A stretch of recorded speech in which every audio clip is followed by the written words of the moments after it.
The Stuarts. It Came In With a Lass by Mike Walker. The story of Mary, Queen of Scots.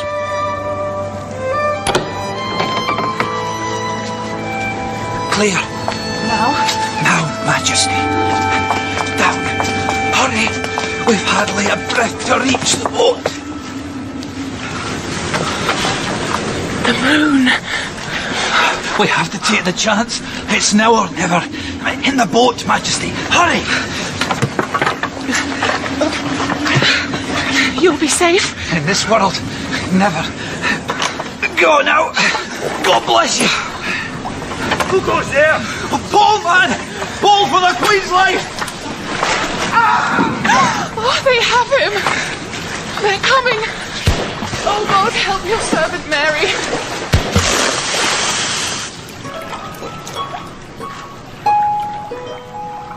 Who she was? You want to know who she was? Well, many men and women do, but few enough know as well as I know. Oh, they'll give you 100 answers, 1,000, and they'll all be right, and they'll all be bollocks. Bothwell was a man before ever she came home. I was her mother's man, Mary of Guise, regent of Scotland. Aye, but I was never, ever her brother's dog, that sheet-strained commonweal they call Jeany, Earl of Moray. Half a king's son and all a greedy, arrogant, treacherous wee bastard. Who was she? She was my sister. She was Queen of France for a year and a piece. She was... At the beginning, when we met that day outside Saint-Dizier, widowed, she was returning to Scotland. She was 18. She was a lass. There was so much she didn't know, so much that rested on those lovely shoulders. And she was lovely, and so very, very alive in those days of innocence. Sister! That's an awful big mouthful, Brother Jeany. Oh, so you can still talk like a lassie then? Si vous le préférez, mon frère, le français suffira. But since I am Queen of the Scots... You are set on it? God's true anointing. There's no choice. And that's an awful big mouthful for a lassie. A lassie who happens to be your queen, sir. And here I kneel, madam, your subject and your servant. Be assured of my duty and my love and all of my service. Can I get up? I'm kneeling in a puddle. Of course you may. Here, you can ride with me. Shall I send for new hose? I'll cope. I'm used to wet knees. I live in Scotland. And I haven't for so long. The folk will welcome you. I'm afraid of many things, but never of honest folk. Well, it's complicated, Mary. Most things are, I find, but an honest heart. And Jamie, my heart is honest, and I do want to do the best for God and my country. Even if you'd rather I stayed in France. Man plans, God decides. You are my queen and my sister, and I'll stand by you, now and forever. But there's a powerful lot you need to know. I've nothing better to do to pass the time. You're 18, and you want to talk politics. Ah, you forget, brother. I was Queen of France for a year. Over there, we ate and drank politics. And there's no reason we shouldn't have some fun along the way. So, the lords of the congregation? Bid to overthrow my mother's regency, yes?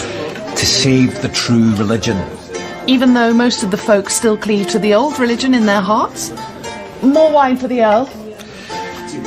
The Kirk rules men's hearts, sister, not the Pope. Slanger. To the Kirk, then. Wait, and... Oh, what do you think about that? Not certain it's fitting for a lady to play the golf. Oh, nonsense, Murray. Hit the ball. Let me get my eye in. About England. No fair, you made me miss my shot. Nonsense. Come on. I fear the French think we're mad, clouting a wee ball with a long stick. France, I know. Tell me about England. England sees Scotland as her backyard.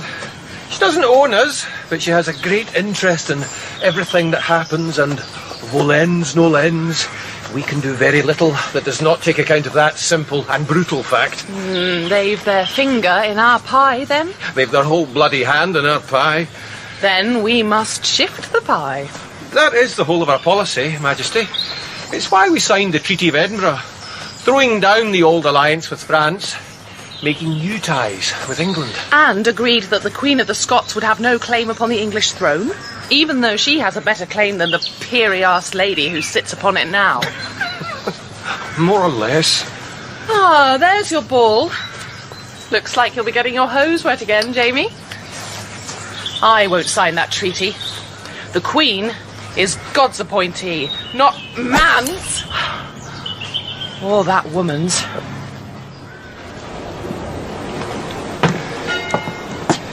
The captain tells me the har is set. We can't land until it clears. I can barely see my hand in front of my face. Good practice. Step very carefully. I won't give up my religion, brother. I will worship how I wish. The Kirk have agreed. You and your people may hear Mass and pray as you choose. Will they stick by their word? The wind bloweth where it listeth, and thou hearest the sound thereof, canst not tell whence it cometh and whither it goeth. What? I can hear, Mary, and I can tell. And I believe they will if you, in your turn, go with the wind, not against it. And yet here we are, becalmed by the wind and enshrouded in mist. I will see the captain. Lost in the mist. Strange days, Majesty. Whoever thought we'd come back from France in such a way? Unknown, unnoticed, uncelebrated. Do you regret it, Flam? God's will, not mine. But I do regret it, in a way. In a way, so do I. These are going to be strange days indeed, Flam. And here we are, lost in a mist. And all alone. Who was she? I believe she was Melusine. And you all know who she was. Old Nick's daughter. So she was. So she was. In nomine Patris et Filii et Spiritus Sancti. Amen. Introibo ad altare Dei. Ad Deum qui laetificat iuventutem meam. It is said, authority should be denied a woman because she should be in subjection to man, from whose rib she was born, and whose fall she brought about. For death entered this world through her, and there is no boldness that should be permitted to her, and she must be in humility.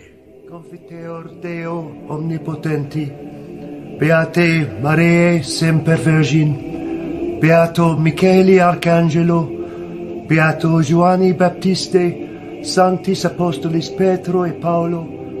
There is only one God, and God is his name, and he will not be mocked. But there are those that mock, and chief among these is the whore of Rome, who this holy Sunday flaunts her perverse and filthy practices in the heart of God's city.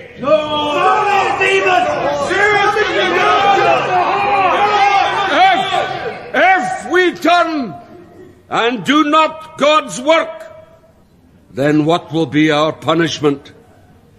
Aye, think on a tiny spider held upon a shovel over a roaring fire. So is man, and I tell thee, it is a fearful thing to be in the hands of the living God. Christe.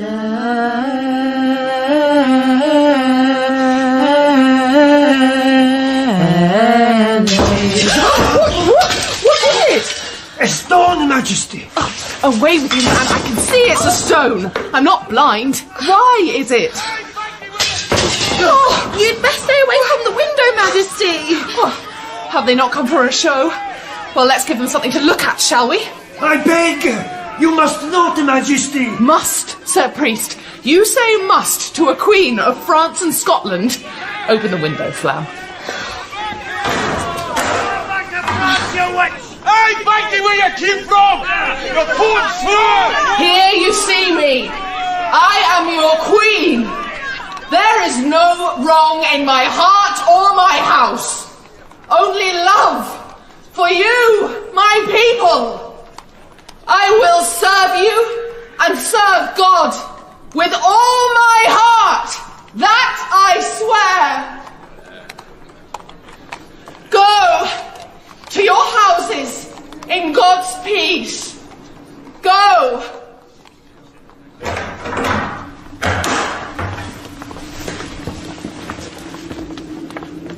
They're going. There were no cheers, Flam. But no more stones. They'll be back, Majesty, at their master's command. Then we'd best see about that, had we not?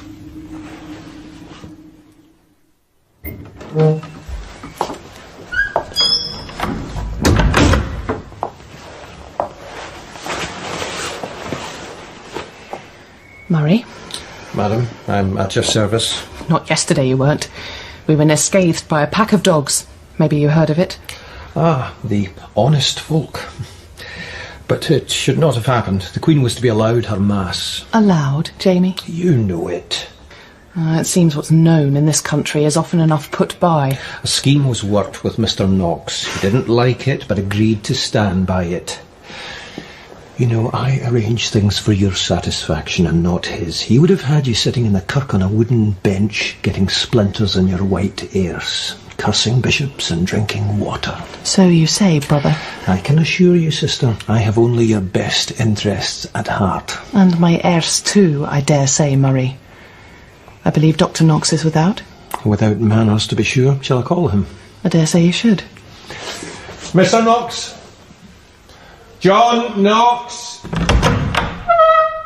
I'm here.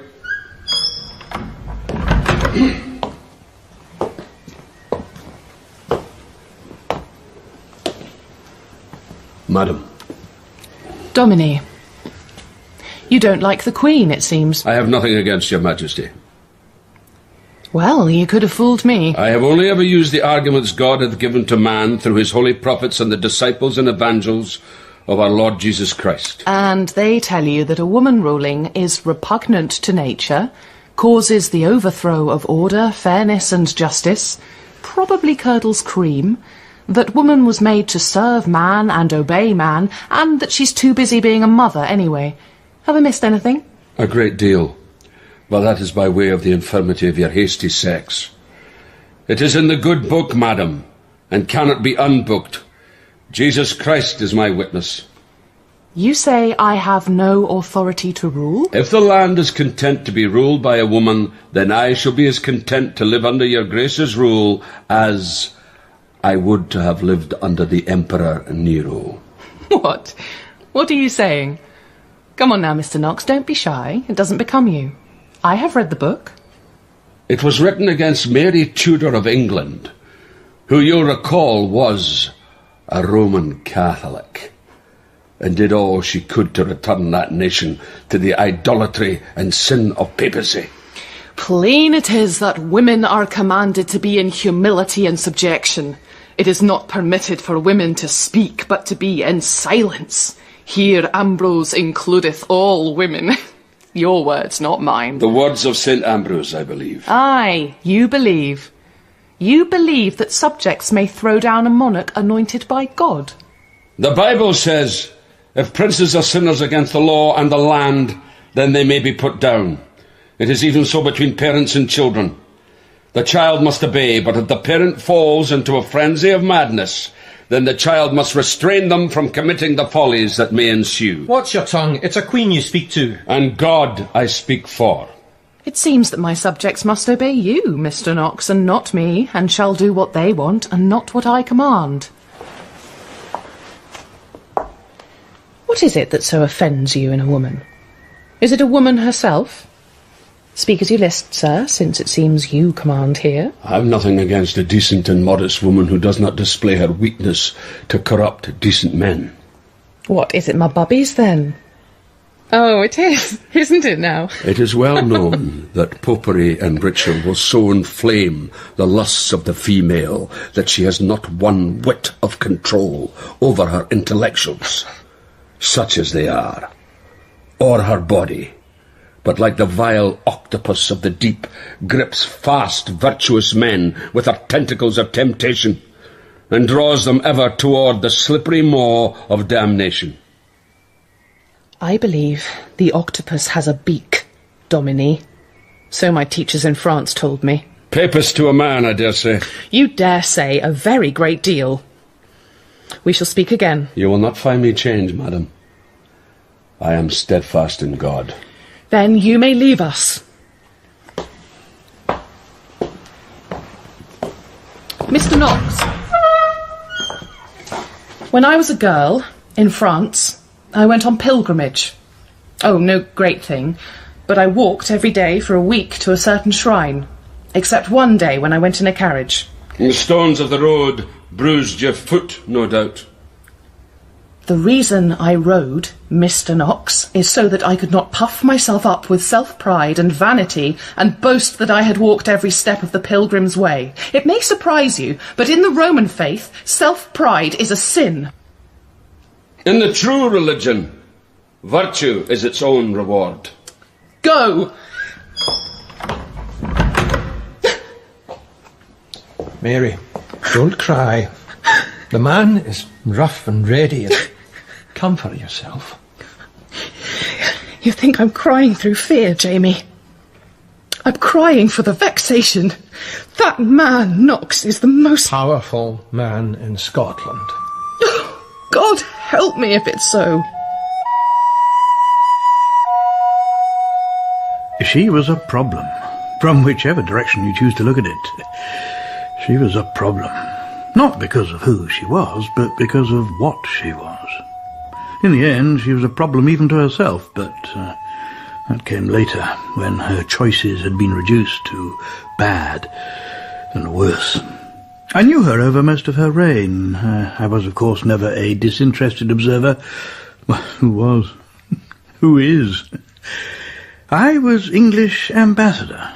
Before that, I had, to tell the truth, which, of course, in our profession we never do, furthered English interests in the north, paid over English gold. But that's another story. Then, Edinburgh, 1565. I was walking out one evening to take the air, or perhaps I was looking for a certain kind of company in a certain kind of district, when I found myself jostled by a passel of bravos full of spirit and spunk, strutting their stuff through those seedy streets. Looks like an Englishman to me. Looking for sport, laddie. Have a care, boy. You what? I'm not without friends in this town. I'd say you're not without enemies in this town either. I don't want any trouble here. I can't hear you, Englishman. You boys, you have your fun and I'll be on my way. Looking for our lasses to top, are you? Dipping your wake, is it? Just stand Are away. you talking to me? All I'm saying is... I don't like you. Do you like him? I don't like him. I don't like his big furry cloak. I don't like his big smirky face. In fact, I don't like him at all. I'll call for the watch. Have a care. No, you have a care, Tommy Randolph. Look, bosoms. Oh, and no beard at all. Oh, we had you there. So you must admit it, we had you there. Majesty. Oh, you make a handsome lad, I must say. And your ladies, too. Aye, and my Mary's all. So, are you going to buy us a drink this cold night? Hot wine would be welcome, if the English Exchequer can run to it.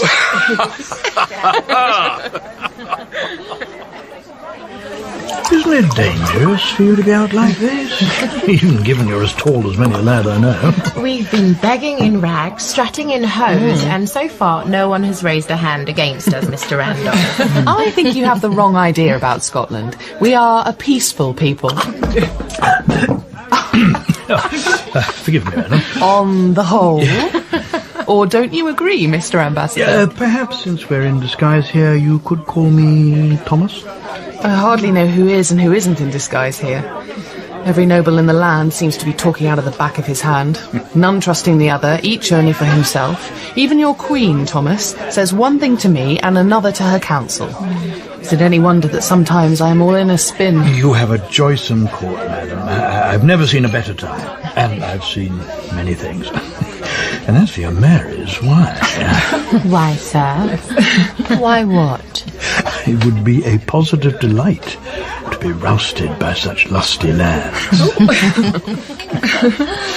The Kirk says I love luxury more than... Enjoying another 4-hour sermon from Dr. Knox.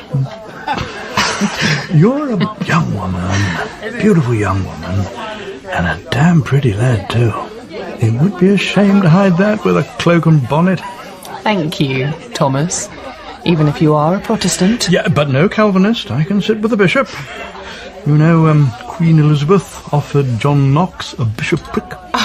I doubt any prick at all would be of use to Goodman John. That's not what I heard. But enough of it. Now, men will love you, madam, do what you will. So they must do as men do until I marry.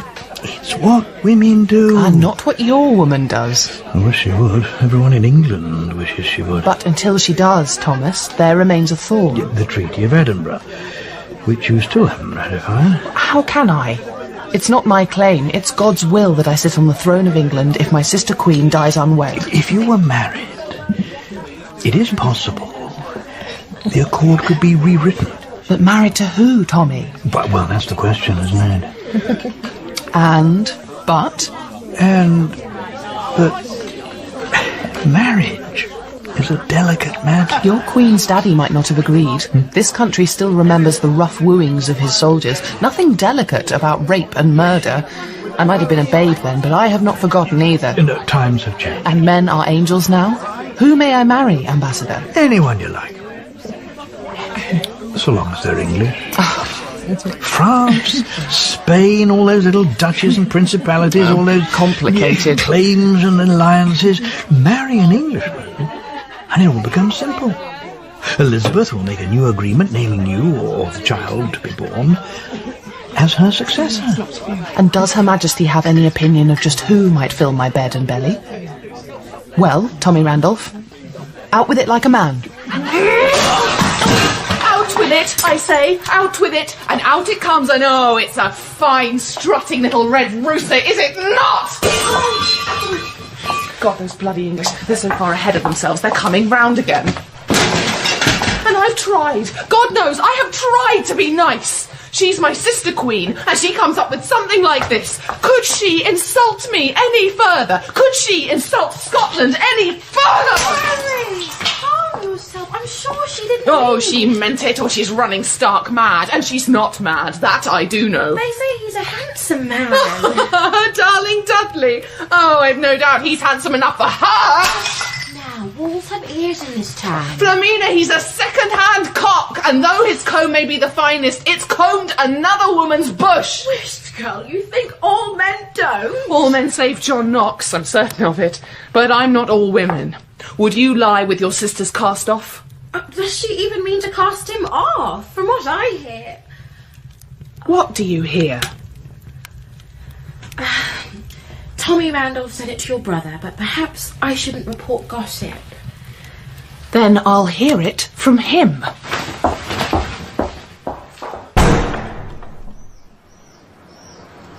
This proposed marriage to the Earl of Leicester.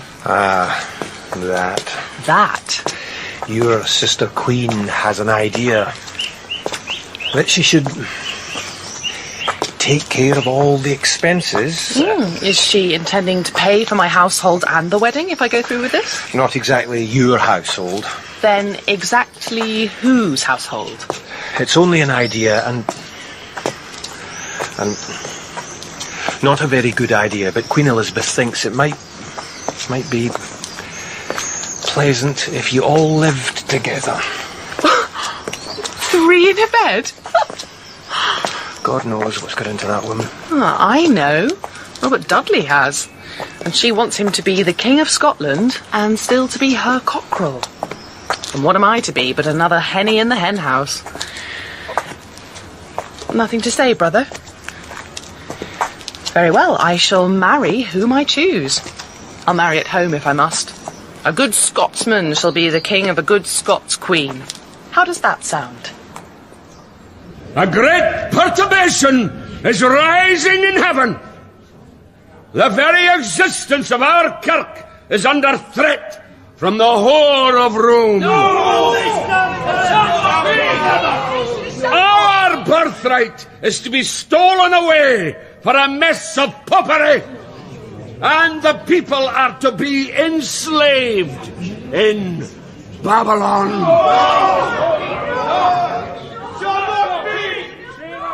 And what in all of this of love, Domine?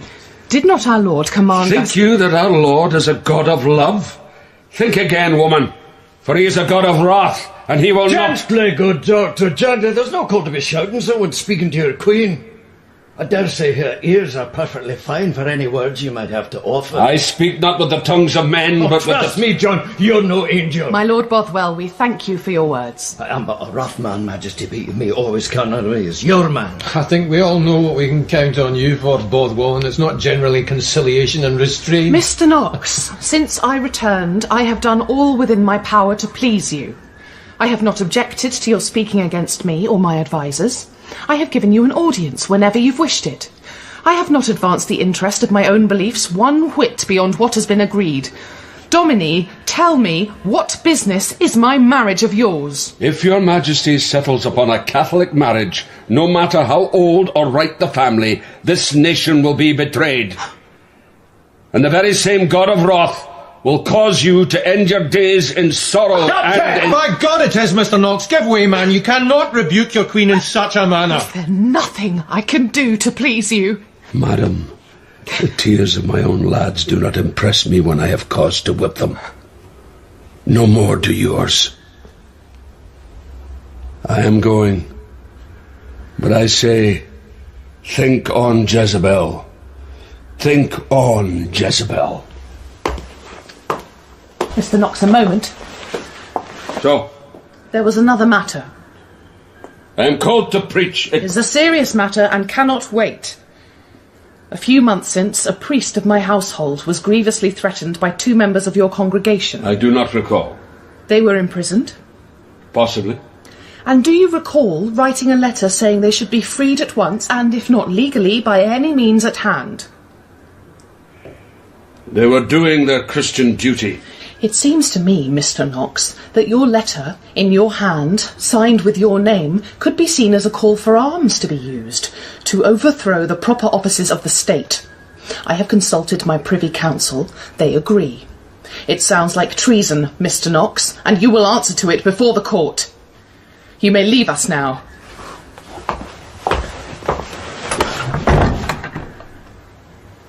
You made me cry. Let's see if I can return the favour.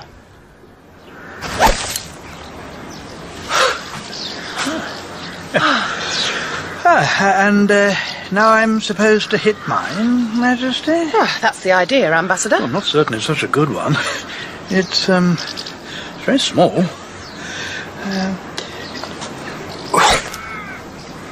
Oh, you do well for an amateur. Not goof, madam. Though the traps and trips for the unwary player might be seen as similar. Go on. I'm wary of speaking after our last conversation, as it were. It appears your mistress has changed her tack on the matter once again. I doubt, to be honest, that she cares very much anymore for the idea of sending her Dudley north. She needs him at hand, as it were. This business with Knox... Are you afraid of him too? No, I'm not. But there is the matter of the Protestant faith. I can't see why men and women may not worship how they wish in this nation. For most would follow the old faith. Then you cannot see men and women. Your ball lies safe on the green. It is the tide of history. I'm not sailing against that tide, Randolph. I just want John Knox to stop going on about what a major slut I am. The case goes. The matter will be settled. My brother Murray has promised to see it through to a good conclusion. Expect to hear any time that Mr. Knox's next sermon will be to a stone wall. A few months of that should teach him manners. I dare say it would. Your ball lies perfectly. I think you'll have this match, madam. If only your brother Murray played as straight a shot as you.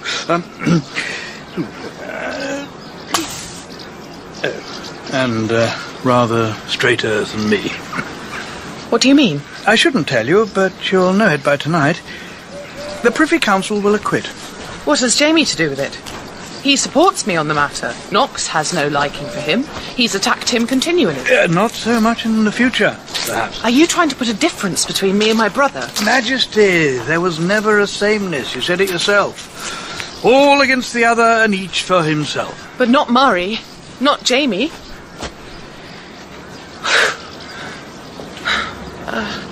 Would you stand there, Ambassador? The sun is in my eyes. I can't see clear.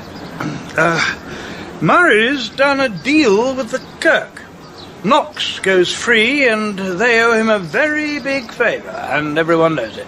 Sooner, though probably later, he'll call that favour in. Is this better? Thank you. I begin to see clear now. I shall face him down with this, Randolph. If I may, though I should not, but I have a kindness for you, madam. To appear ignorant when you have knowledge gives you strength. Jamie's been playing me. So, then I must learn to play him. Oh, good shot. I cannot depend on anyone. You do have friends. Do you think a queen ever does? Who am I, Mr. Ambassador? You tell me, because I don't know. I do things. I read books in 5 languages. Embroider, play golf, play music. I write letters and talk to men of affairs of state. But who is Mary lost in the mist? Flamina would say... I know the two of you are lovers, and I'm glad of it. She, at least, is discreet, and that love, at least, is true. She would say you are the bravest lass she's ever known, and that you carry a weight that would crush giants. And if only you could share that weight with a husband who was... politically acceptable? It's not impossible. And to me? What would he be to me? It was a stroke, I'll give her that. The English said she could not marry other than an Englishman. She chose one who was also a Scot, who had been born and bred in England. His dad was James Darnley, Earl of Lennox, one of the great lords of Scotland. Also a great traitor. Tried to marry Mary's mother, then rebelled, then got exiled, and then he came home, bringing his boy, Henry, along with him. Did Randolph have a hand in it? God alone knows what tunes that man's fingers plucked, and certainly not I. But if he did, it was, for once, a sour note. They were right. Who? Who said that you dance well, Majesty. You too are very light on your feet, sir. My father tells me I'll need to be in this country. How is the Earl of Lennox? Oh, loving it. He's most grateful to be recalled. He waits to thank you himself. He said it was the completest thing, overturning his exile and allowing him back. Quite took the rug from beneath the feet of Queen Elizabeth, he says. Though he did wonder why, since he was no friend to your mother. This country needs to find a time when an angry glance is not a cause for drawn swords. And I had a hankering to see the son, who was, I am told, a man of all virtues. They said you were beautiful. They did not say you were so clever. Also tall. Is that a problem? Not at all. And you, sir, how do you find Scotland? Wet. But there are compensations. Do you play golf? I prefer indoor games, madam. Cards, then. I like to play myself. Yes, cards indeed, and other games. You are very bold. It is your beauty that makes me so. Besides, we're young and we can dance, so we should, whilst we may. And leave the greybeards to their posset and porridge. Well, it is a great adventure, isn't it? To be a king. Not all it's cracked up to be, sir. At least from where I sit on my throne. Oh, we'll just have to change that, won't we? We may even make your greybeards take a merry step or two. Ah, but now the music has ended. It never ends, Mary. The dance goes on forever. For those who can hear its music. Majesty? Your brother Murray, however, is, I fear, afflicted with deafness. A word, if I may disturb your joyings for a moment. Sir, your servant. I dare say, Murray, I dare say. Madam, you will excuse me. There are many lovely partners here tonight, but only one who will stay forever in my heart. Adieu. Slimy little toad. Oh, I rather like him, Jamie. He is a pretty fellow. Looks like a bloody Jessie to me. Can't he grow a beard? Is there a problem there? You should think about that. It's not always about beards. My advisors tell me that in all respects, he is manly. I'm your bloody advisor, and if you're really thinking what I think you're thinking...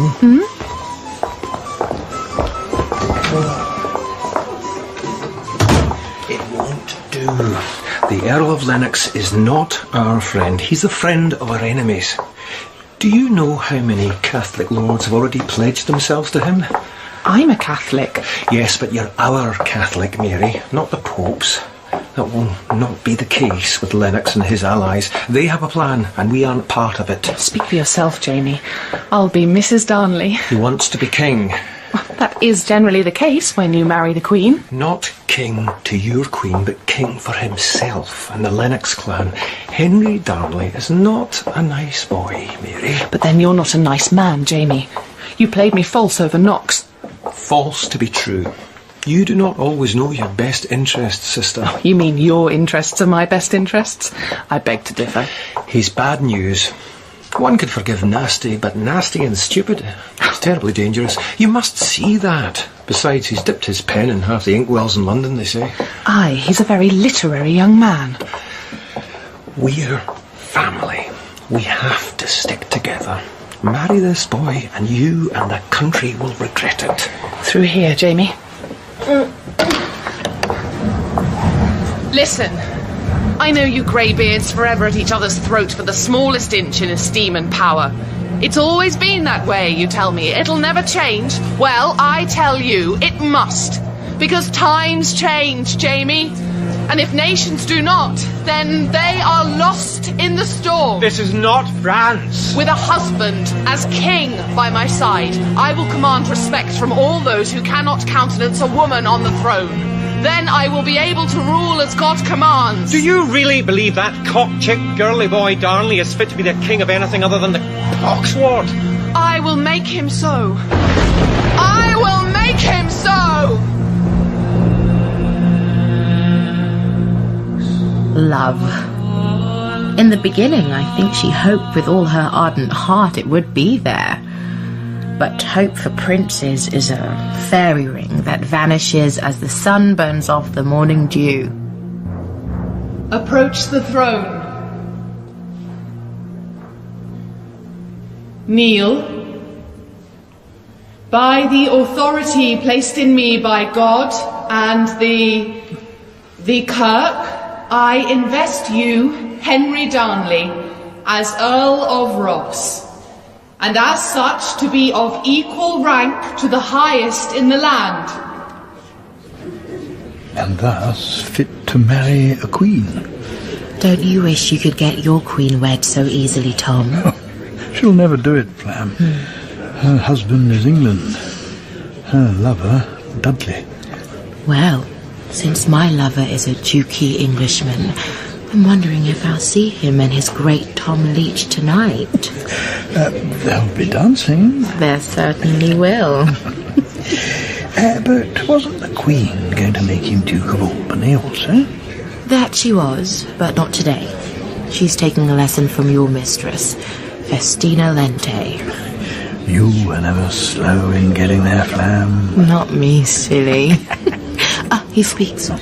I swear in all things to be true to my oath, to my Queen, to my country, and to the Kirk. Where there was dissension, let there be unity. Where there was poverty, let there be plenty. Where there was despair, let there be hope for a new age of greatness. A very pretty speech. A very pretty boy. Pray hope it's not all skin deep. I believe the Queen wrote it for him. Or did you have a hand in it, Tommy? Truth? No. But it'll do. If he will do. But will he?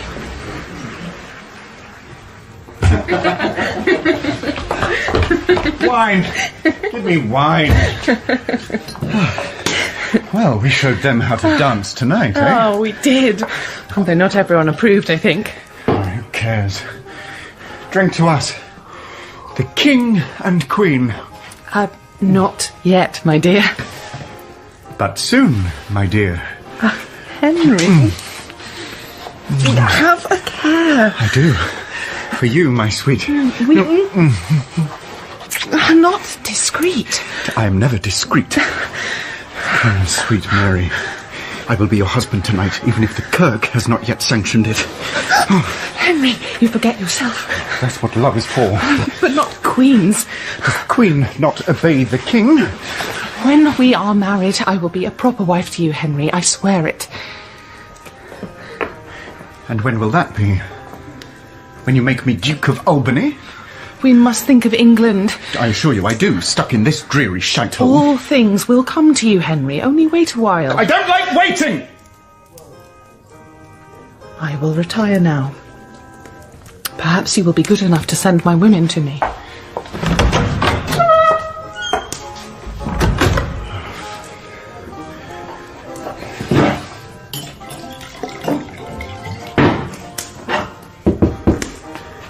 Come! Mi scusi, mio signore. And you are? Her Majesty's new secretary. David Rizzio. And you're here because? I thought the Queen might need me. Well, David Rizzio, it so happens that I think I need your penmanship this evening. I trust you have a good hand. Perhaps you will accompany me. Bring the wine. My lord. And someone call the Queen's women, will you? Oh, she knew. My Mary knew. He could not dance sweetly for more than a month or so before the rat was out. But by then she'd no choice. She'd made her marriage bed and must sleep upon it. So, Scotland had a queen and a king. All rise! Their Majesties King Henry and Queen Mary of Scotland. God save the King! God save the King! God save the Queen! God save the Queen!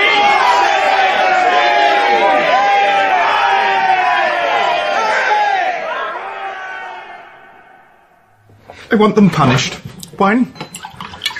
All of them. Not for me.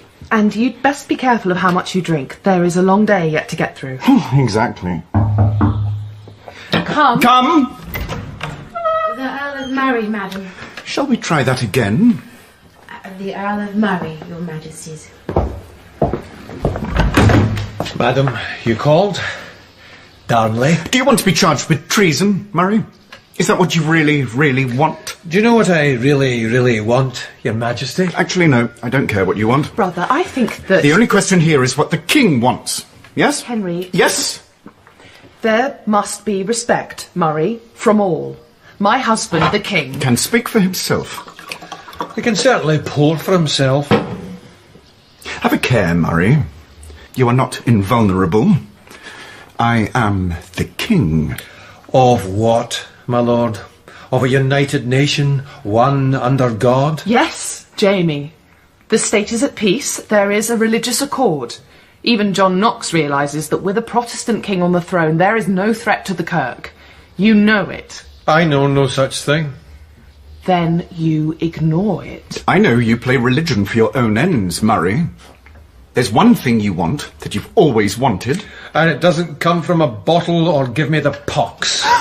Jamie, you will submit and apologise to the king. I will not apologise to that beardless sword swallower.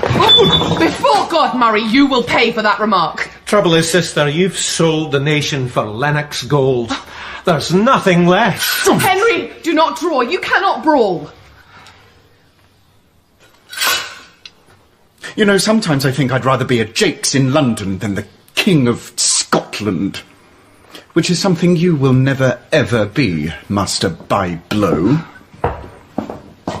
We shall see about that. That you and whose army? And we shall see about that, too. Does he actually have an army? Oh, he will soon enough. A quarrel never lacks for friends in this country. But Jamie, of all people, for him to turn, do you see? I see. A jealous man. There were always small betrayals between us, but never this, never rebellion. I thought, at the end, at the limit, I could trust him. Forget it. It's me and you.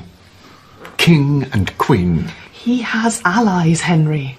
Possibly more support in the country than we do. We could be in deep trouble. So, what happens now? Now, we send for Bothwell. This is where I come back into the story, and it seems to me the story was made for Bothwell, as the Queen was made to be mine. For in this world, a man is what he makes of himself, and what he takes for himself. As for Murray and his bloody rebels, lords of the congregation, that piss-weak crew had tried every damn trick they could to exile me, imprison me, kill me, but no, Bothwell was back.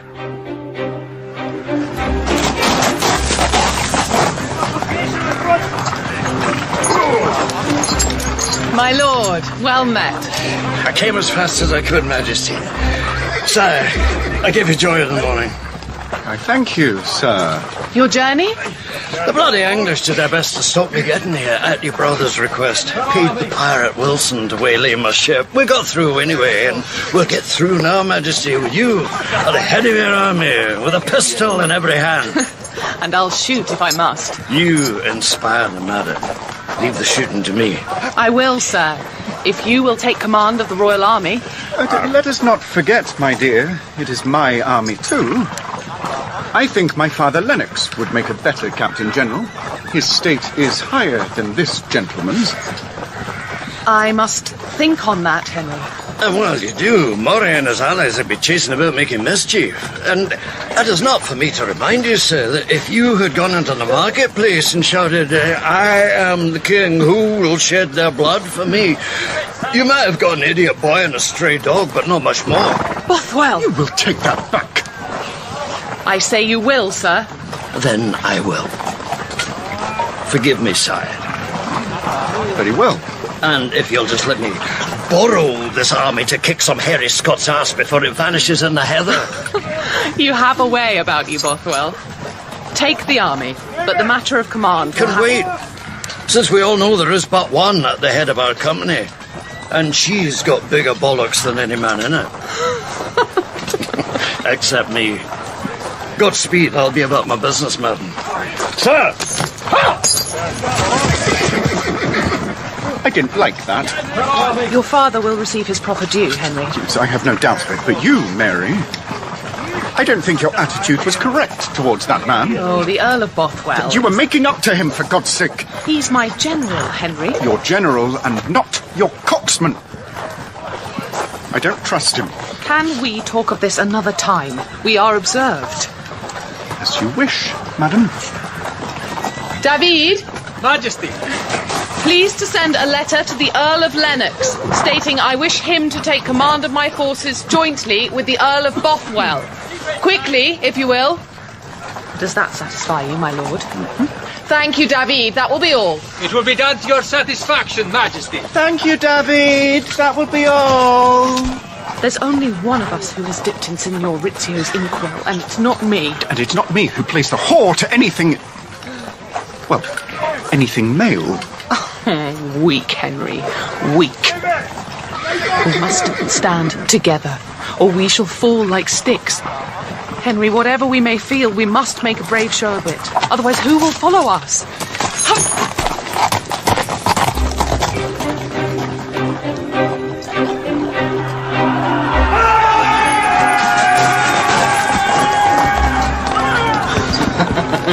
Where are they, my lord? Where is our enemy? You promised us a victory today. Where is it, eh? Bothwell, what is this? Nothing. It is nothing. The great Earl has given us victory. We have the field. The enemy is fled. How so? The Lords of Congregation have slipped across the border. They had no stomach for a fight. They knew they would lose, and in doing so, have lost their war. There will be no republic in Scotland this day. It will be as God intended. A queen on the throne. Then there is work to be done. See, all are rewarded. David! David, I need your hand. At your command, Majesty. There are dispatches to write. Orders to council. So much to do. Come, my friend, come. some war, some victory. No one regrets it more than I, sir. A victory without blood is like taking a woman without a fight. Oh, I wouldn't know. I've never had to take a woman. They're quite happy to give themselves. It's just as well. What does that mean? Whatever you take it to mean. You think well of yourself? Have a care.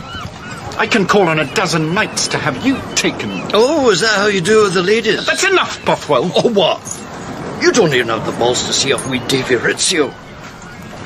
What are you saying? I'm saying your wife has kicked you out of bed, and your own father Lennox has left the court because you're such a whoremongering, pox-ridden, wine-sodden apology for a man. You're not even a proper king. You're just your wife's hand puppet. I wish you joy of your victory, Majesty. You'll excuse me. I have a man's work to do. Mary did not pursue her brother and his allies into England, and my mistress was happy enough to receive them, as long as they kept quiet. Mary was at last ruling with a king, of sorts, or perhaps of sots, and contrary to gossip, striving to get with child. Yes? Oh. Master Rizzio. How do you spell civilized? My lord?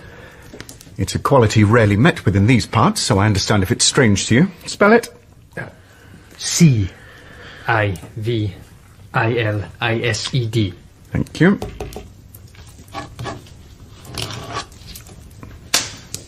Well, what is it? What do you want? Sir, great rejoicing, for the Queen is with child. The doctors are sure of it. May I give you joy? Why did she send you? I beg your pardon, sir? Are you deaf tonight, Master Secretary? Why did she send you? She thought I was in your favour, sir. You were in my bed, like any other whore, Rizzio. Go back to your mistress. Go rub her back. Go! No, wait. Be so good as to ask Lord Riven if he'll come to me. They say he is sick, that he may not have long to live in this world. Oh, are you making the decisions now? Is it to be King Davy? You're the bloody messenger! Go tell Riven I want him. A prince for Scotland. perhaps. But like many a man in this world, as the mother waxed fat, the king, who suddenly didn't seem to matter so much anymore, waned thin with jealousy. And yet another dose of the pox. Aye, the rat was out, and the rat was hungry for blood. And sign it, your sister queen, Mary. No, give it to me. It had better be my own hand. And the next, madam? To my uncle, the Cardinal Guise, I think. I should tell him myself of the happy news. What was that? I don't know, madam. Shall I ask one of your... Henry? Madam? What is this? You're not to move, madam. Guthrie. Majesty. My Lord Riven. I had heard you were sick. I'm glad to see you better, but why are you armoured? This is the Queen's room. Please, Majesty, do not be upset. It is the King's wish. His plan. Yes, get on with it. Oh, God. You have come to kill me and kill my babe. Enough. It's not you. No, that's wrong. It's wrong. I'm not confessed. God, send me a priest from my poor soul. Someone just do it, will you? Madam, Majesty, in God's love, help me. Save me, in God's holy love. Here you go, Davy. God, It's all right. It's all right now. No very great thing at all. Just a wee moment, Master Secretary. That'll be done.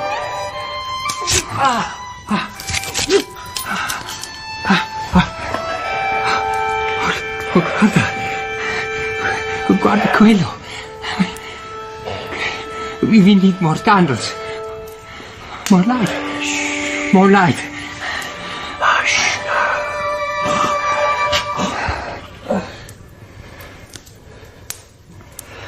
Take him out, both of you. Let us help you, Davy.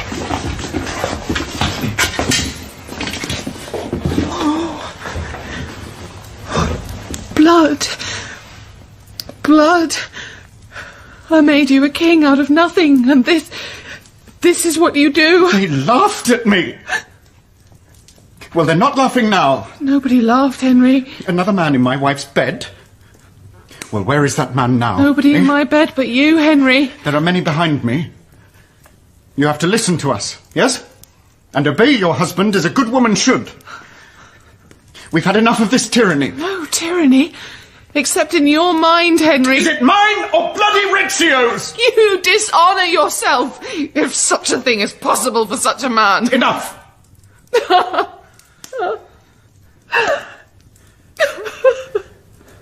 You will stay under our protection until we have decided what best to do. It's not seemly. It is not seemly. You drove me to it. Then, perhaps none in this are without fault. We must all, therefore, come together to seek to remedy this sickness of the state with our best intentions. We must look forward to what will be, and not back to what was.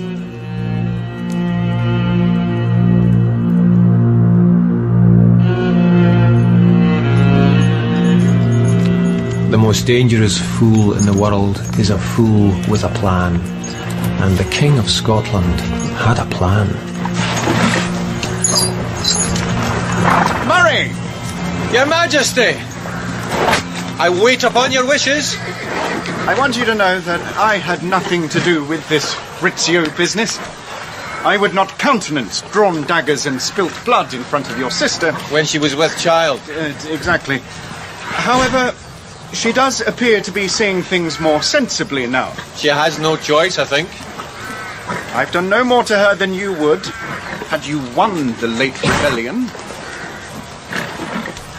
Now, here's the thing. Majesty. Perhaps none in this are without fault. We must all therefore come together to seek to remedy this sickness of the state with our best intentions. We must look forward to what will be, and not back to what was. Nobly spoken. There's more. Don't you see? It's me. Waters. I'm the only one who can bring it all together. I was born and brought up in England. I am Scottish. I am at the centre of everything, Murray. It's through me that the nation can be healed. Go on, Majesty. You and your fellow lords of the congregation will be pardoned by the Queen and sit again on the Privy Council, which will be rearranged to ensure the national establishment of the true Protestant religion. I thought you With a firm alliance between your side and ours, there will be peace and prosperity. England will be happy. And you, my lord, you will have what? A full pardon for those misguided souls involved in the Rizzio culling, and the crown matrimonial. The Privy Council will gift me equal rights to the Queen in all matters of state. It's a big ask. I want to be a real king. Can you persuade the Queen to offer pardons to all? Trust me, I'm irresistible to women. She still loves me, you know. And besides, we have her in our power. Your father, Lennox? He keeps his position and lands and gives you total support. And the Earl of Bothwell? Oh, didn't I say? You get Bothwell. Do what you like with him. They came home, all the rebels, and my Mary was their prisoner. Oh, no one said it, but everyone knew it. But they did not know Mary. And as for her husband, the king... Madam, may I enter? Of course you may, Henry. You are my husband. You may always enter. Yes, thank you. I have the pardons here for you to sign. For my brother and the rebel lords? Yes. Gladly, if you wish. But have you thought... Please sit by me, Henry. This is Scotland. Well, I know that. My feet are cold. Once Murray and the others have what they want, they don't need you anymore, do they? But they promised to get me the... They promised loyalty to me as Queen. The only way to rule Scotland is to balance out the parties, the power and the greed, and not believe one of them above the other. Who can you trust? The mother of your child.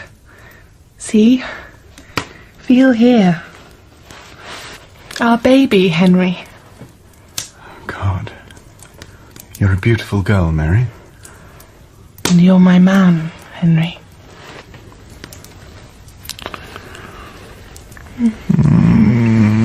God, if only you weren't with child.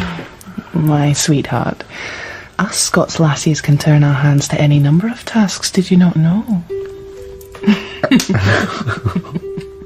And then everything changed. I present you, my lords, a prince, James, the sixth of that name, heir to the throne of Scotland, and our dearly beloved son. God save the prince!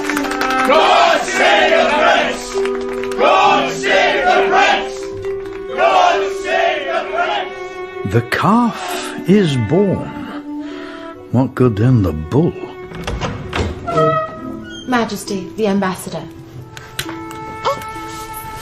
Ambassador, be at your ease. I come to congratulate your Majesty on this momentous occasion. And your mistress? I speak in England's name. She is glad this thing is settled, and truly glad for her sister Queen. And for the King, of course. This babe has done what many sage men could not, brought Scotland together in joy and hope.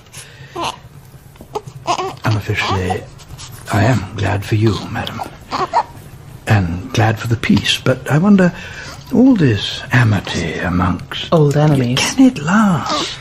I hope to make it so. But will your brother and Bothwell ever be friends? Not in these times, but they may both support Prince James in times to come. And yet... And yet, Randolph? Riven, and a large number of others, are less than happy at the manner in which Henry Darnley has sidestepped the responsibility for his actions in the Rizzio case. And they're not his only enemies. Indeed, I doubt he has a friend in the country. A pardon was given to all, and the king has sworn his innocence. Yeah, and I will presently fly away to the Isles of Joy and live on milk and honey, or at least sack and syllabub. Madam, I have only your best interests at heart. When they coincide with England's best. Your husband must be directed well by those who care for him. Directed and protected. The king is sick. I will keep him close and see he is carefully nursed. But what if he will not be directed or protected? He is his own man, after all. Yeah, he is willful, true. Randolph, I told him Scotland must be ruled by consensus. But if I have learnt one great thing since I came back, it is this. Put 2 Scotsmen in a room and you'll have a fight. Put one and he'll stab himself in the foot and call it a win. This is not France, and this is not England, and those who think there is any similarity at all are wrong. If I am to rule, and it is God's will that I do, then Then, Majesty, I must leave you. I'm sure you need rest. Women have had babies before, Ambassador. It is no great thing. The succession settled is a very great thing indeed. I need a strong hand, Randolph. I need the strongest hand there is to be had. Ambassador! Are you here, my Lord Bothwell? As you see me, so I am. I have never pretended to be otherwise. I have matters of state that concern the Queen, if you'll... Yeah.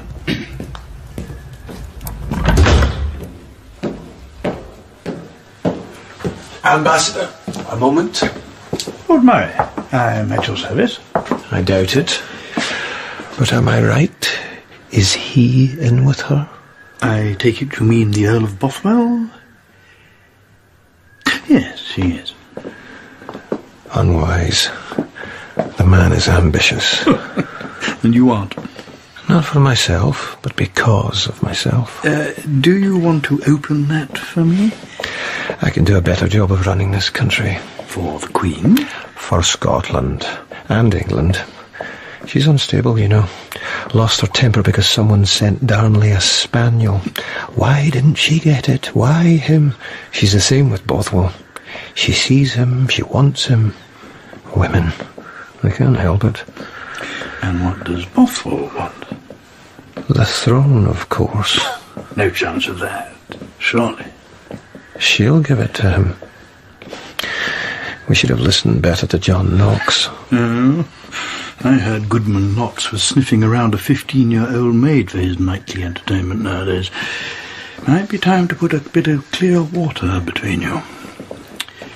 And as for the rest, my lord, I think things are settled. Let us all pray they stay so. The wise man prays for what is possible, that his prayers may be answered. So what do you pray for, my lord? I pray for the prince. Because? God has blessed us with another. There is a choice now, Ambassador, that might suit all tastes in this matter. We do live in interesting times, my lord. So we do. Excuse me.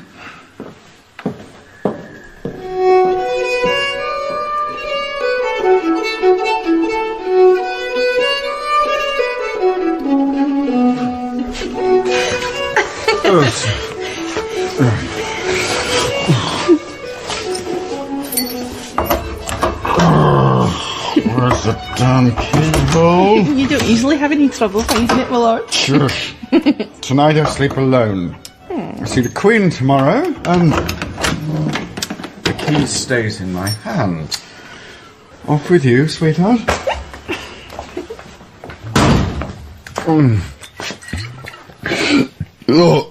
Oh, God.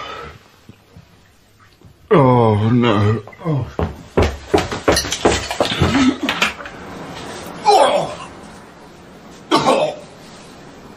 God. Oh. You're in the name of... Here, is it done? Yes. You walk in hell tonight. Come on, you know what to get caught in the blaster. Oh, God, Christ. Oh, God, help me. Oh, God. Here I go.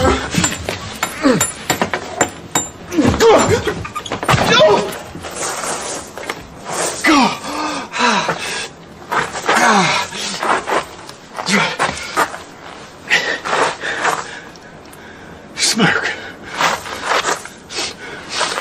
Smoke! What smoke?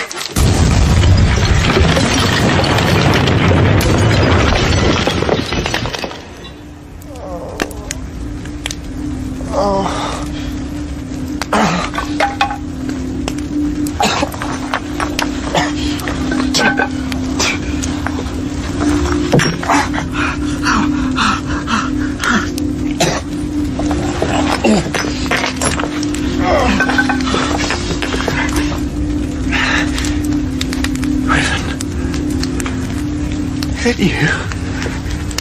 What the hell are you doing here, man? The hell? Good place to find you, then. Oh, no, look. Look, when I said I didn't have anything to do with Rizzio, I meant... That you did? That you planned the thing and that now you're lying through what teeth the pox has left you, right? It was politics. So's this. You wee English sons. Politics, Scottish style. Please spell it R-E-V-E-N-G-E.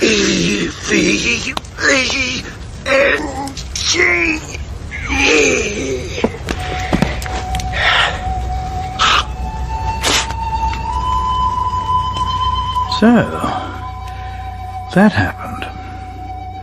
It was as I have spoken. The popish bitch, bearing the flaming brand of the whore of Rome, had lost her senses through her womanly parts. This Mary hath built here a new Rome, evil, depraved, and without the law of man or God. And she was 16, not 15. And we're going to get married.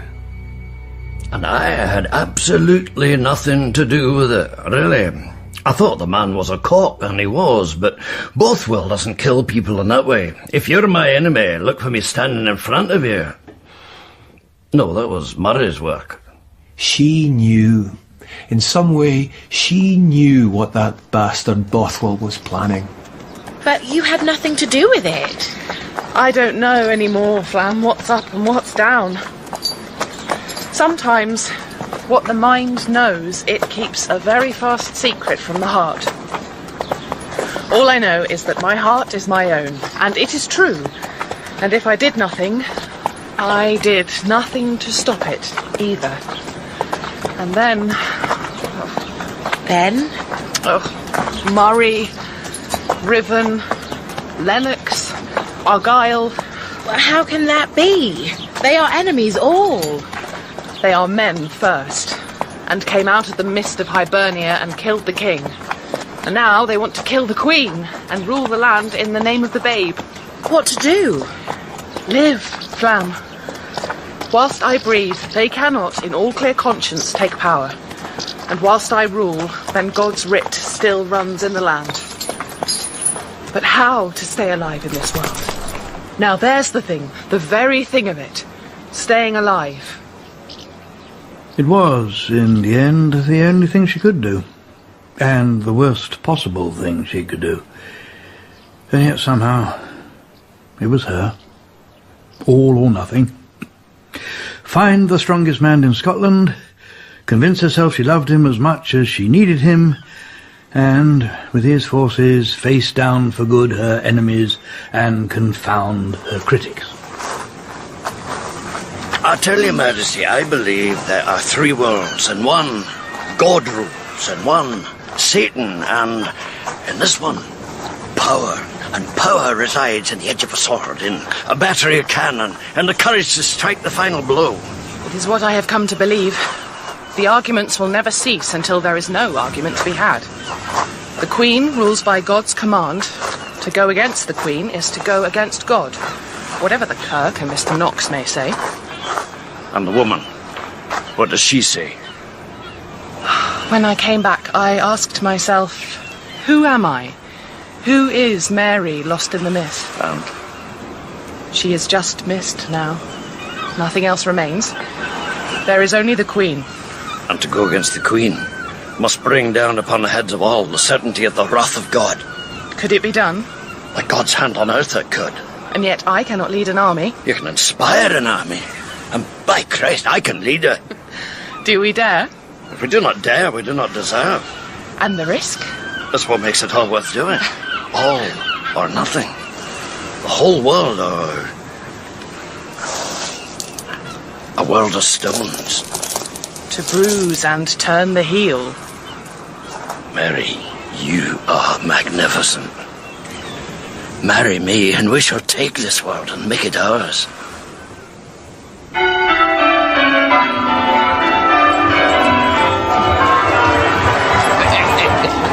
Oh, by God, they love us. They do, for now.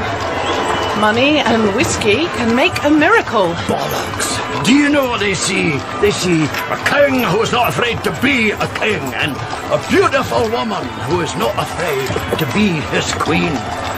They see us here proud, no excuses, we are what we are. And be damned to those dogs who yap at our ankles. Not a king yet. And those dogs have a bite. And I have a sword.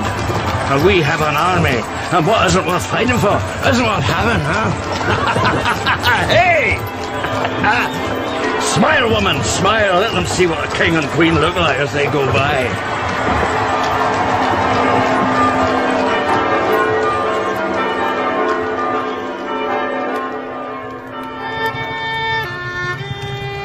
Mary, if you're a beauty in your clothes, unwrapped, you're a goddess. I can see why Darnley wanted to get back into your bed. Tonight I'm tired. Tonight is our wedding, sweetheart. There will be time. Lots of time. We'll turn like the present. But not this time. And I say yes. This time. No. Would you take what is not freely given? You only have to wait. What isn't worth fighting for isn't worth having, and you, Mary, are so very worth having.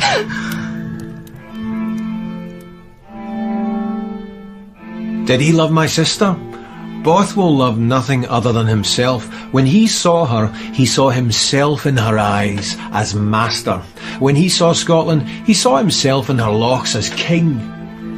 Better by far a confederacy of self-interest than a tyrant intent on stamping his image of blood and war upon the nation. She would never forgive him for what he took unbidden. But in his way, in his time, he was a splendid bastard of a man. It was as if... But there it is.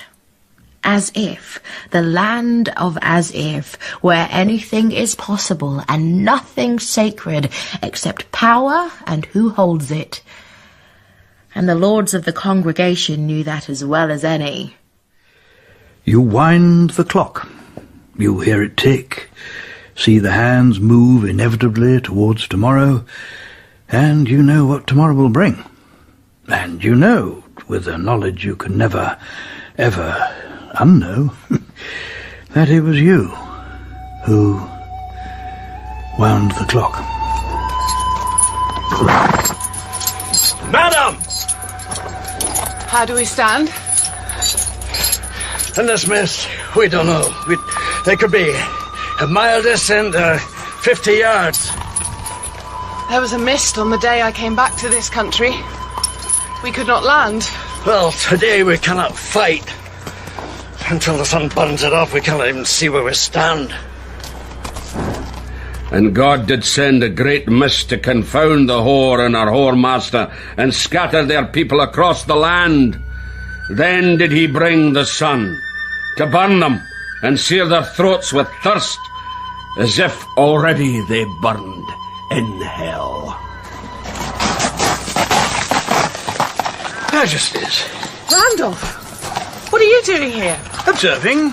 No more. I hope you find it entertaining. I never find pointless killing entertaining, my lord. You know you've lost the day before it begins. Go to hell, Ambassador. Or to England, since they're pretty much the same. We stay. Go on, Randolph. If you do not know it, your men do.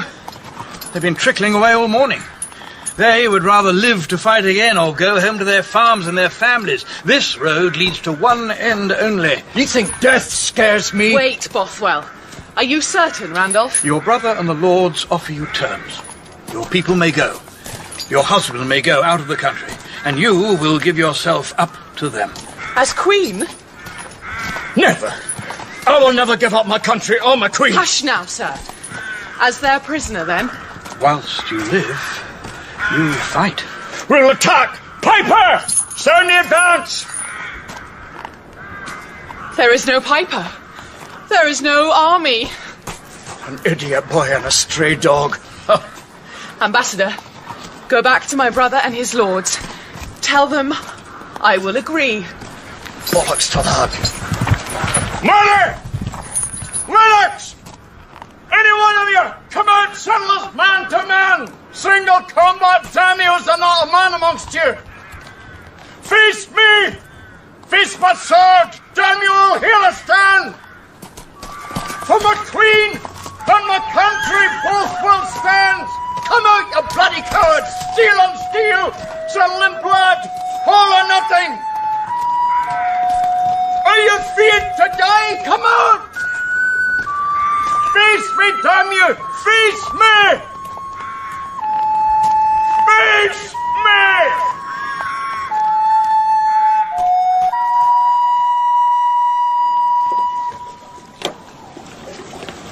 There's a moon tonight, Jamie. Surely you'll not murder me in the moonlight. Doesn't the deed crave the dark? Stop that nonsense, Mary. There'll be no murder done here. Why put the lady in a castle on an island if we wanted her in the lake? Well, you do have what you want now. What you always wanted. I wanted good government, Mary. Not Darnley or Bothwell. Or me. You would have done if only... Only what?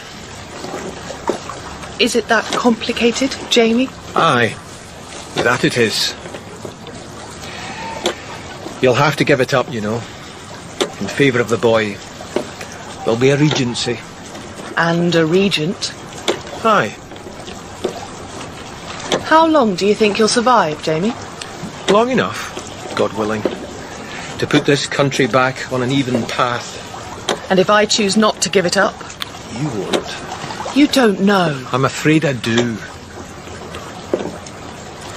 You remember, in France, when I told you I was frightened of many things, but not of the ordinary folk? They haven't gone away, Jamie. Not from the old religion, and not from the Queen. You have to forget all that now. It's over. Bothwell? Time to get off, Mary.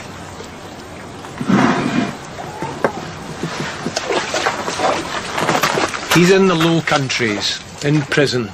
Some girl, breach of promise. Said he'd marry her. He ran, they got him. Pull away. Goodbye, Majesty. For the last time. I won't. I won't submit, Jamie. I know. That's what breaks my heart. You will not, and yet you must. Or here you will stay in your enchanted castle forever. Poor Queen. Poor Queen.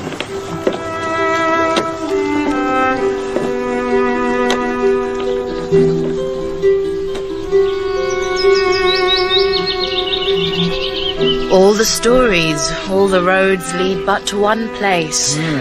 You were with her. When England finally killed my Mary. Yes. Northampton, 18 years after that last hurrah. Years of exile, imprisonment, of England's web woven ever closer around my queen. Years of greying hair and thickening ankles, of pointless embroidery. But there is another. Aye, Tom. He rules in Scotland, and whilst his mother faced the axe, what did he do? No one knows where the wind bloweth, or where it listeth. Though they hear the sound thereof, they cannot tell whence it cometh, and whither it goeth. But James, King of Scotland, knows, and keeps his own counsel. You have a fine garden, Tommy. Is that what you do now you're an old man? I make honey, my dear.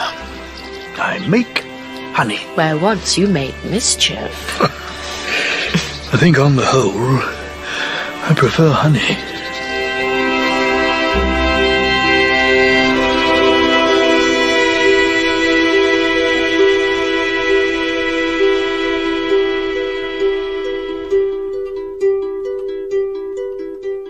In It Came In With a Lass by Mike Walker.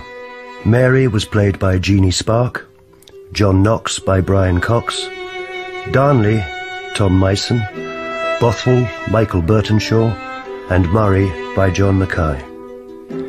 Randolph was Bruce Alexander, Flamina Wumi Musaku, Rizzio David Seddon, and Riven was Sean Murray.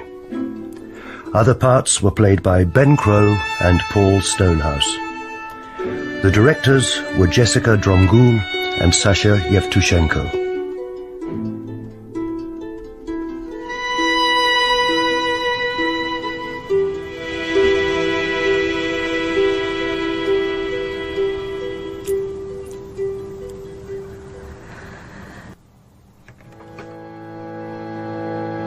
The Stuarts. To Make the Plough Go Before the Horse by Mike Walker. The story of James VI of Scotland, James I of England.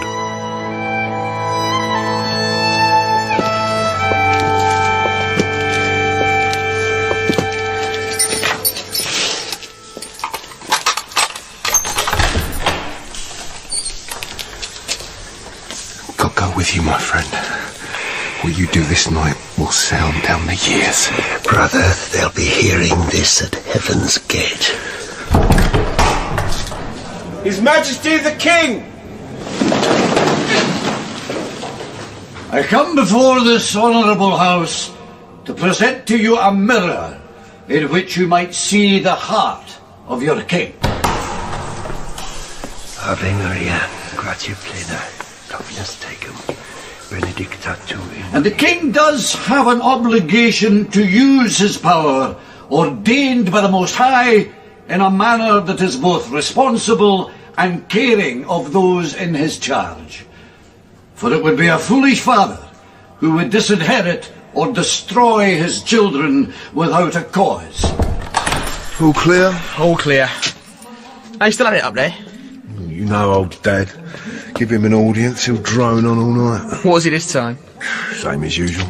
Money. Ain't got it. Wants Parliament to give him some. Right. We might get paid proper if that. What's that?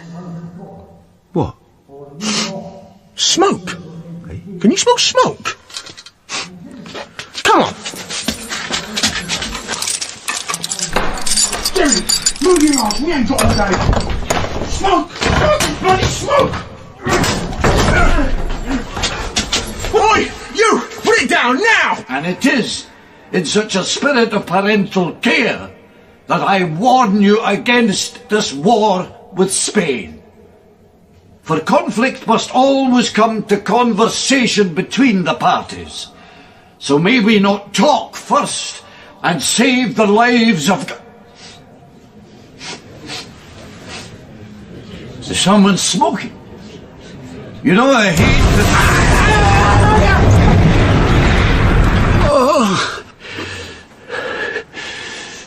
Oh, God, I'm sorry.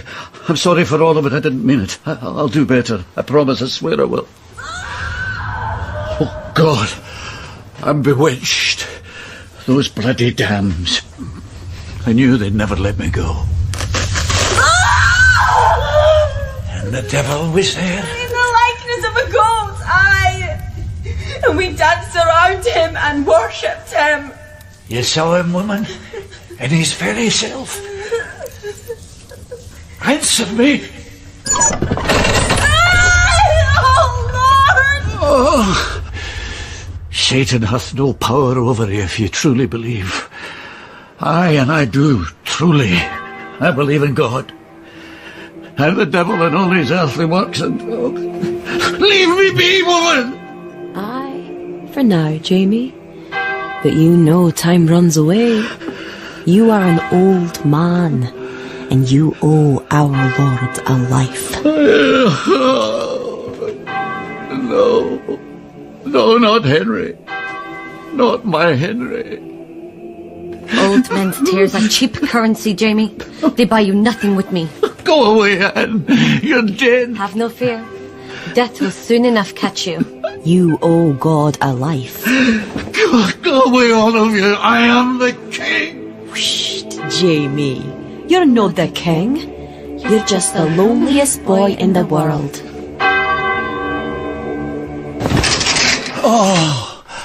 Oh, thank God. There you are.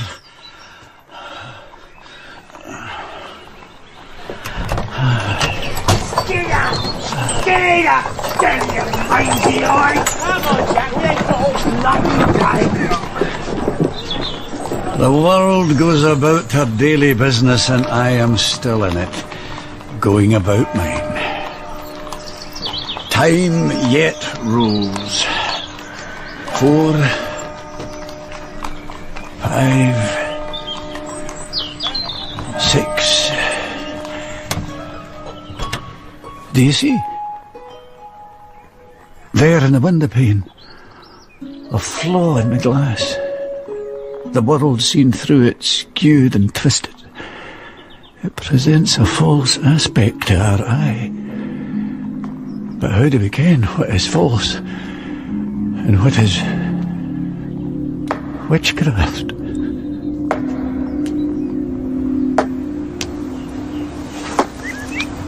What is this, young sir? What are you about? Playing at catch. But what are you about? It's only a game, Dominie. I see what it is. I am not a fool nor blind yet to what is before my eyes. Shall I tell you what I see? I wish you would, Dominie. I hope always to profit from your instruction. I see a gilded youth at play when he should be at his lessons. It's well past 6 o'clock. But it's such a fine morning. The air, the sun... What have you to do with the air and sun when there is duty to be done? God does not love an idle hand. Come now. Have you been bewitched, by those nasty flying hags? I'll do better, Dominie. I know of a bloody witch who loved all things fine. And you're never to forget your wealth from that bitch's nest and carry her stain on your soul. Scrub it out, boy. Scrub it out. And now, to your lessons. Weak minds may kiss the arse of the king, but I beg to differ. Tomorrow you stand before your council in session. You'll have your speech word perfect, or by God's grace your breeches will be in tatters. There will be parties and factions and opinions all vying for your attention. You will need to keep your mind on your duty, and if a sore arse helps your recollections, then I am content.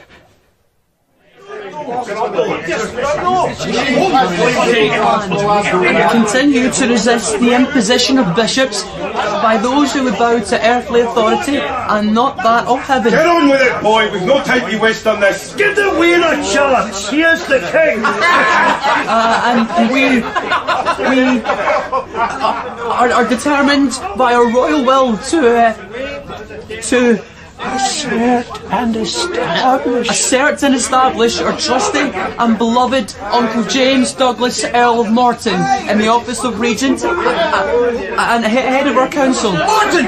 You set this whole damn ceremony going? Aye, going over your head, Argyle. To the continued prosperity of the nation. You'll swallow those words, Morton. By God, I'll ram them so far down your damn throat they'll be crapping teeth for a month. Aye, come on then! How are you bastards for a bastard bitch?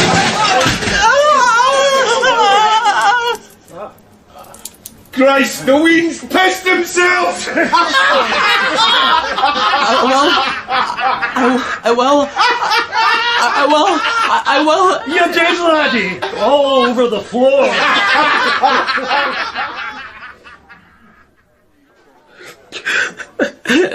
I can't go out there. I can't face them again after yesterday. Have you broken your leg then? No. So you can walk? Yes. Then you can go out there. You have people to receive. You are the king.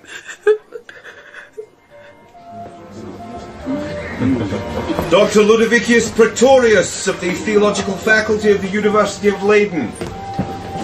Sir, you are welcome. The Duke of Otranto. Sir, you are welcome. Esme Stuart, Sir Daubigny. Sir, you are... I am your most devoted servant, Your Majesty. I have heard of your great learning. I am afraid it hasn't shown to much advantage so far. Ah, perhaps because flowers bloom best in the warmth of the sun. Christian, Count of Holstein. I hold great account by this meeting, sire. I believe I was sent. I pray that you will receive my embassy with a gentle heart, for I think I see as much in your eyes. Christian, Count of Holstein. We are busy here, but will you... I pray, will you attend us? I will, Your Majesty. Christian, Count of Holstein. Count Christian, how good it is to see you amongst us at last.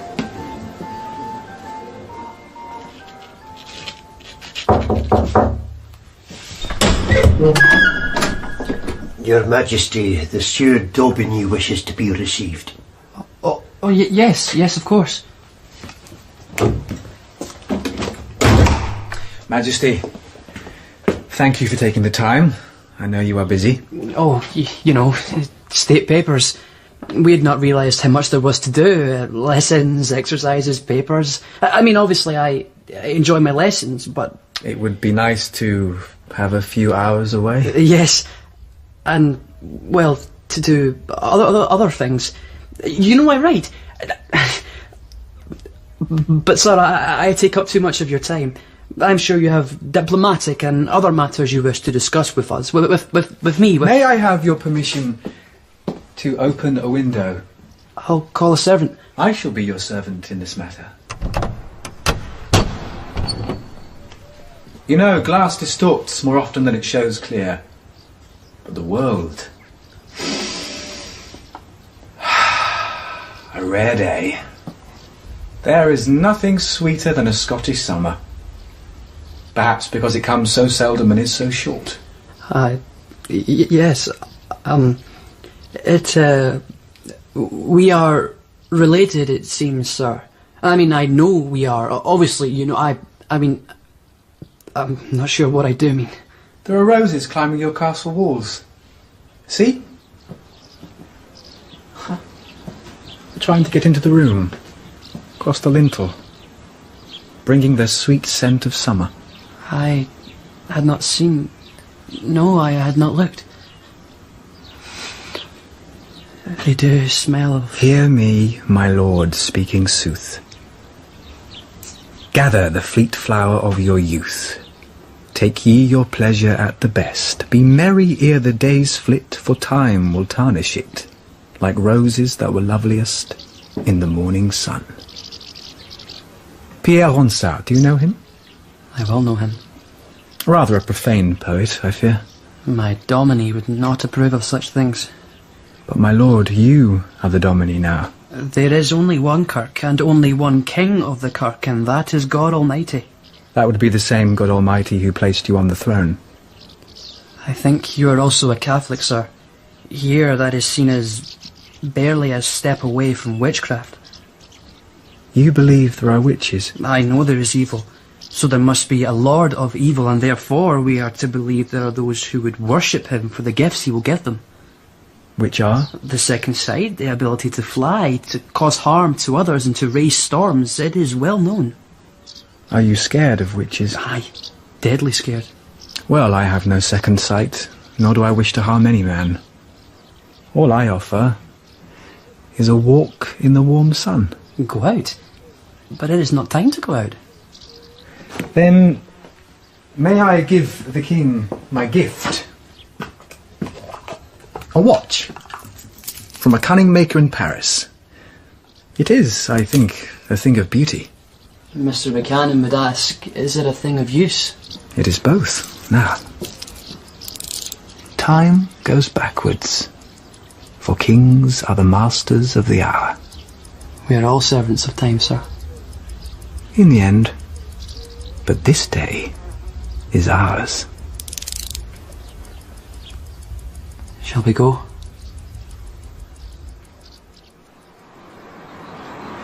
I love hunting. Master Buchanan says it's all right because it is fitting for a prince, but I don't think he really likes it. Most of the lords hunt.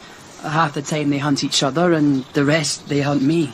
And yet here you are, a young man, with a mind and a heart of his own.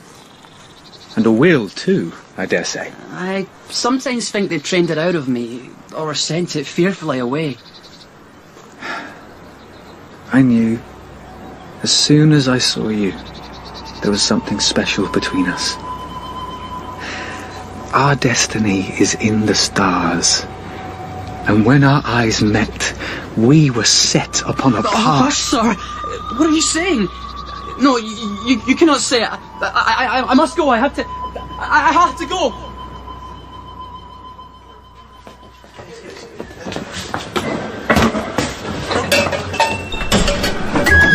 Majesty, what is this I hear? You hear the sound of packing. I'm going on a progress, Darnley, and then I shall stay a while in Holyrood House. Then I may go on, or I may not. Your studies can be studied quite well on the road. Don't worry, dear doctor. You know I love the learning. I will not let it go by. I'm not certain it is the learning you love. What do you say? It is not what I see, but what others are thinking. Your great lords, the If Kirk. they are thinking it, I have no doubt you are too, Dominic. You were ever a ship that chose of a course to go with the wind as it blows. It is the wind of the spirit that blows through Scotland, God be praised. The wind of ambition for power. When we say that one parrots words, we do not mean that they are understood, merely that You think the Sieur d'Aubigny speaks through me? Men do. When formerly Dominic Buchanan did so. I never wished that. You may think my methods harsh, my regime unrelenting, but it will serve you well in future times, and it was in God's name, never mine. Has this Sieur d'Aubigny bewitched you? He is my friend. I've heard he is created Lord Great Chamberlain and First Gentleman of the Chamber. Wished man. These are fairy tale titles for children and women, not men. We are to remember your mother's heart was ever ready to fly away with a pretty face. I am the king. I have many gifts within my remittance. Is that what you and your men object to? I have dared to be what I am. Scotland has been fatally attracted by the spirits of the air and the phantoms of the mind. Do not give in to them, or hell itself may follow in their way. You can't be without enemies, so be sure you make the ones you want. Now, why is it so much easier to listen to your advice than to the rest? Perhaps because I don't shout. It's as if I was thinking it too, and you just reminded me of what I'd forgotten for a moment. And because, until now, no one has given you advice with love. Not seeking reward or advantage beyond the pleasure and beyond the love returned by his little master. It's me, such things cannot be said. Too late. The secret's out.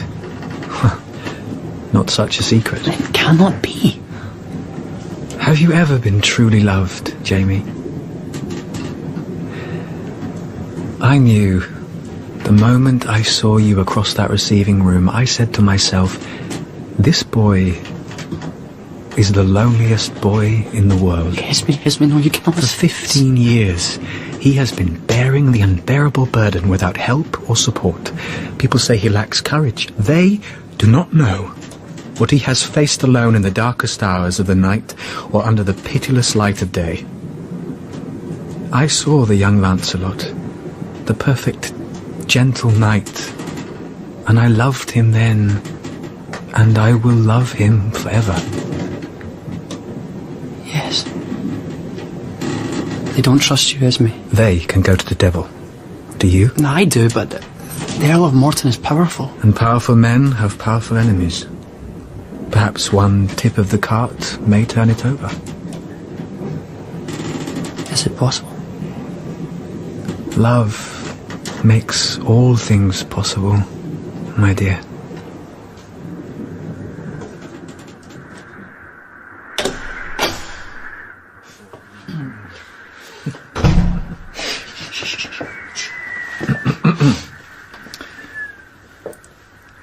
Thomas Randolph, Your Majesty, may I present my accreditation? We know who you are, sir. You speak for England. What we do not know, sir, is what you want.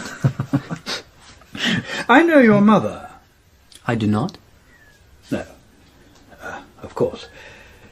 I'm sorry, she... Your business, sir? Is with the king. You may speak. I cannot be discreet, sir, with another present. Then, of what you cannot speak, you must remain silent. You may go.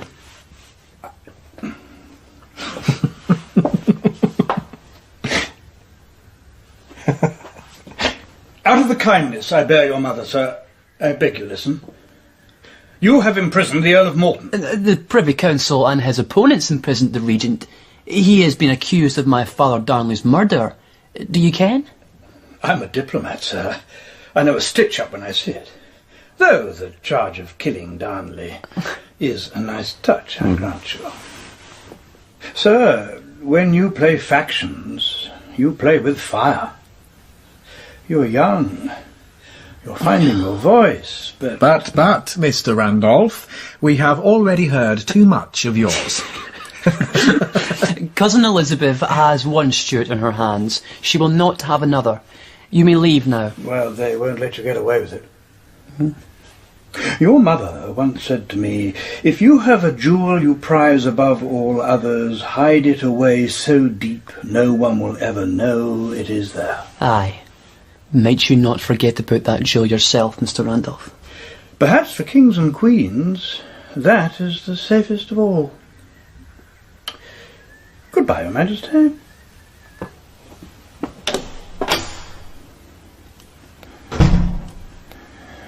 He does speak for England. And what is he doing here? We speak for love. And there is nothing in this world that love cannot accomplish, for love is a jewel for all to see, blazing.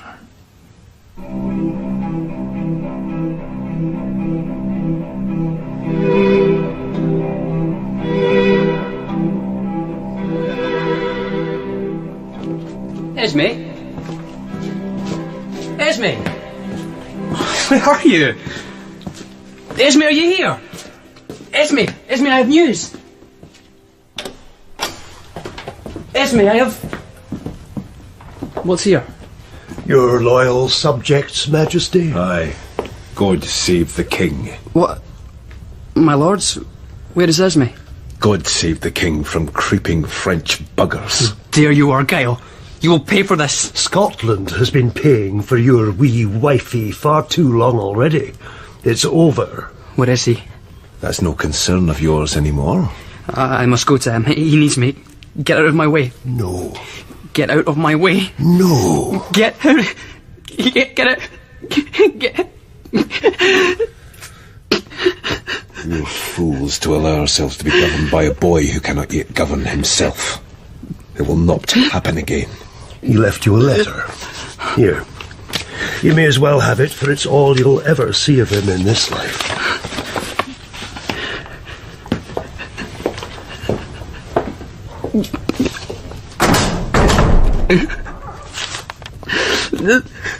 My dear, They have taken me far away. They say I must return to France and never see you again. They say what we did, what we hoped for, what we were, was wrong. I say they were wrong. That love ever speaks of the sun in this old, cold world. Do you remember, Jeany, when we first met? I quoted some lines of the poet Ronsard. Perhaps I may do no more now than borrow once again a sweeter tongue than my own, to bid farewell to the sweetest master I ever knew. This piss-weak French stuff is not fitting for our Scottish ways, or our Scottish king. Dominie! Scrub it out, James Stuart. Scrub it out. Aye, time was when all was before me. Time is when most is behind me. And time will ever be. But the business of state must go on. Somebody... Thank you, Chancellor. I wish we might deal with Parliament as easily. Not so, I'm afraid, sire. They're in an ugly mood. They're an ugly bunch. Surely a man's faith does not set in his features, sire. Better hope not, Bishop. Well, the Church of England will be seen as nothing but prime porkers at the trough, eh? Joke, my Lord Bishop. A wee joshing to relieve a long and dreary morning. Dreary it may be, Majesty, but essential it is if we're talking about the budget. The King's job is to keep the people at peace and in work. And if you wish to make a duality a trinity, firm in the right way of faith. There you have it. And there this nation of two nations has had it likewise for 20 years. Good God, gentlemen, even in Scotland the kirk is being reasonable after my salmon-like return home a year or so since. Why, I hear the odd bishop is beginning to risk his nose above the bothy without fear of getting it whipped off with a claymore. So we must trudge on towards our goal, eh, Bishop? And trust in God's helping hand. I fear so, if the Puritan tendency will allow us. So we're back to Puritans. Which also, by fortunate chance, brings us back to the Royal Budget Bill, the passage of which the Puritans and others are still holding up in Parliament. And back to my original contention. I have brought peace and prosperity to this nation. Can it not, in return, allow me a wee silver sixpence to buy a bowl of porridge for my breakfast, with just a pinch of salt to go upon it? If it were that, Majesty, it would be simple. But with all respect... You're about to say something unpleasant, Cranfield, I know it. It is not that, but... that. The crowds. Why do they cheer? Chancellor, the window man, look out the window. Speedy now. I give you joy, sir. It is Prince Charles and the Duke of Buckingham. They've returned, and they are being cheered. Back from the journey they did not need to make. To woo the wife who is no wife. You don't see an infanta about the party, do you, Chancellor? No Spanish Catholic marriage. That's why they're cheering. And not because the highest spending pair in England have returned from the words are your own, Majesty, pointless self-indulgence, which has cost this country dear in both gold and reputation abroad, at a time we could least afford to spend either. The fact that the King hath said it, Cranfield, doth not mean his monkeys may chatter it up on their own account. I am responsible to God, you are responsible to me. And like the Lord, I try to be a kind father to my children, but remember, Walter Raleigh, heads may roll. I apologise, my lord. My words were crass and stupid, but came from my wish to serve you. Very well. Chancellor, shut the window.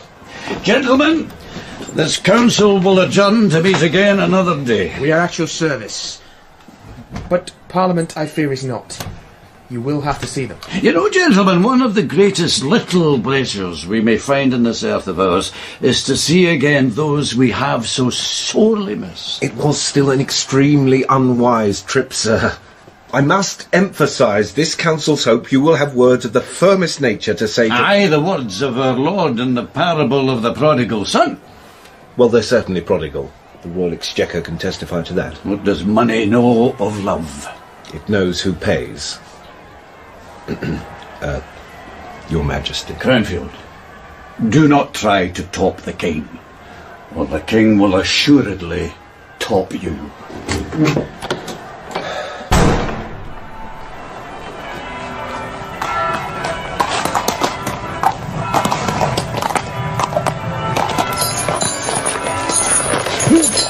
Majesty, we have returned. So my eyes tell me. Never more happy to see our dear England and our dear Lord and Master. Dear, yes, we have parks full of them. We hunt them when it is not too dear to do so, for we have no money being spent on adventures. Father. But hush now, do not presume to interrupt the king. And you, my Lord Buckingham, what have you to say about being chased raggedy-arsed through the streets of Madrid by a gaggle of Spaniards? Majesty, you may say many things about my arse, but never ever that it was raggedy. And as for the prince, he was worthy of his father, and I hope that I was worthy of both of you, my lord. Aye, so you say. So. Oh, you dear sweet boys. How I have missed you. Come here to me.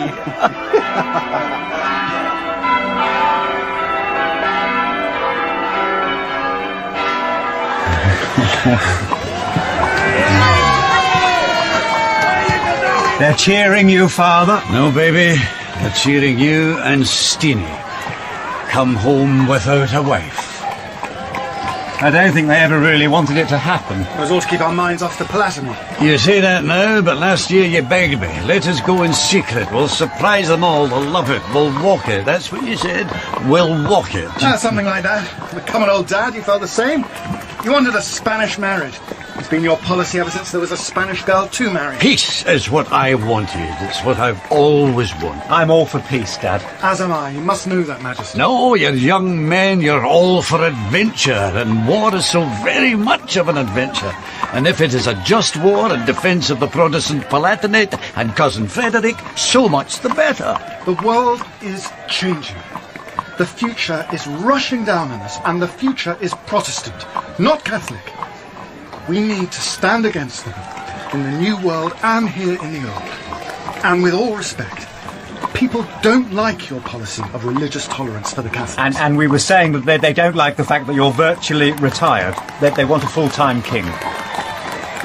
Is that you speaking, baby, or is it Steve? I would never presume. Feast, man, you've stuck your tongue in a king's mouth often enough. I dare say there's not much you would not presume. We think the country wants war. And the country as a fool. You and Steenie want war because you're a saucy pair who ended up looking daft in Madrid. We have to fight to show them, Father. Is that what you wish? To force me in my declining years to go to war? I'm sorry. Sorry, I'm an old man. I find I cry easily these days. But to send so many to their death, is that what you want, Charles? Well, not Steenie. It's what the country wants. Right, Steenie? Go on, Charles. It's what Parliament wants, and if you hope to get what you want out of them, you'll have to agree. For years, we have grown strong through your love and teaching. And now, let us shoulder your burden. Steenie can direct the government, and I am ready to act, Dad, to act as you would act. No, Charles, you are impulsive, quick to act at your heart's prompting. True, your heart is good, but the heart is not always wise. Like your grandmother, you have a tendency to make hasty decisions and regret them later. This Spanish business, this war... Have a care, baby, or it will cause you and the country much pain. I will not let that happen. But you are not the king, Steenie, nor will you be. It's baby's head that's on the block. I must protest. I would never... I love you dearly, Steenie. You're my wee wifey now. I love your long legs. I say my father Darnley had long legs too. He was a handsome fella. quite stole Miss Mary's heart away. Dad, you can trust our love for you. As I breathe, I will not see men die in wars that need not be fought. I thought that the day they told me they were going to kill my mother, and I think it still. You love your mother, Jeany. My lord? Well, I was taught to hate mine. But I'm sorry for it. When is it to be? The 8th of next month. A cold time to die. There will be those who call for revenge. An expedition into the north of your country, blood for blood. But you will not? I did not know my mother, but I do know what she wanted above all things. The throne of England. There, you have said it, so. I think you play a good game, Majesty. I saw my grandfather Lennox killed when I was 5. And I remember the very neat hole in his breastplate where the bullet had entered. The very red blood leaking from the seams of him as they took him away. He groaned, Randolph. He knew he was dying. And it was a mistake. He was killed by his own side. That's what war does. As a youth, I acted from love for the sweetest heart I will ever know. And he too has gone away, killed by the plague. And now? I play chess. It is a game that doesn't bother the heart. But I hear you are to go a-wooing. Surely... My heart is dead. A king with a wife and sons to succeed would be... A wise exchange for a good player, a king for a queen. We are agreed then, sir? My Lord Cecil... You may take from our meeting as much as you wish to take, Master Randolph. And the proof? Will be in the pudding. But a thing said does have a certain weight. It's getting cold. You should take shelter. And you, Majesty? I am used to the east wind. It cuts nothing with me. I hope you enjoy Denmark. The Queen is merely a piece on a board. Be careful what you drink. I am Scots. You don't need to tell me that. Geoffrey of Monmouth tells us in ancient times when you drank with a Dane, he would use the availability of your upturned glass to slit your throat. I believe it was only Englishmen. We Celts get on perfectly well with our cousins across the sea. Good day to you.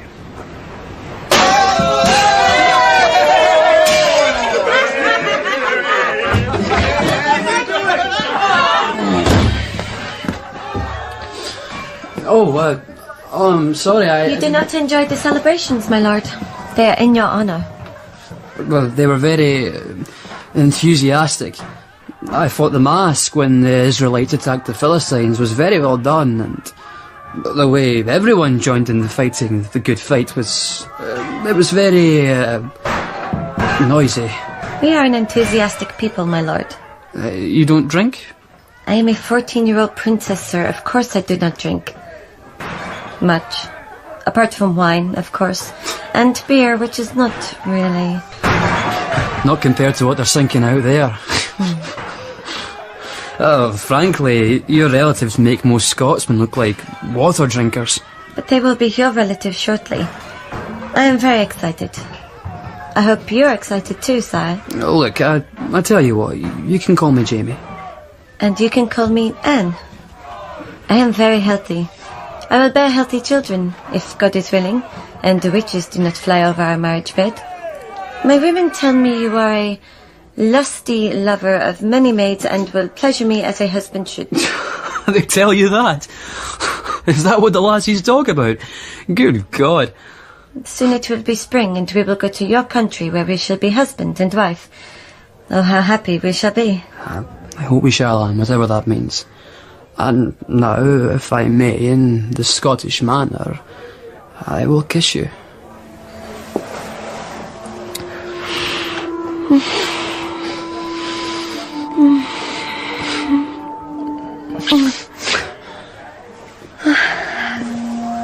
I have no experience except for practice with my ladies, but it appears to me that indeed you kiss very well. I had a good teacher.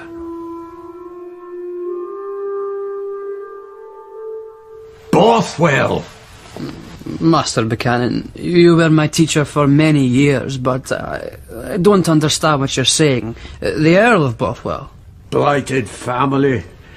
The uncle killed your father, whored your mother, and now the nephew wishes to kill you. I have done him no harm, Buchanan. Your Majesty, your very presence harms the man.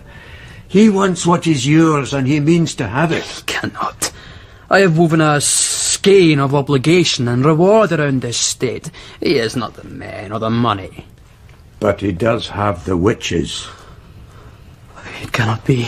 Go on, good doctor, I beg you. Would any man use such weapons against the king? The women have been examined and have named the Earl of Bothwell as their devilish dominie in these vile schemes. He knows your people love you, Jeany. That is why he must use these witches. It is also clear, is it not?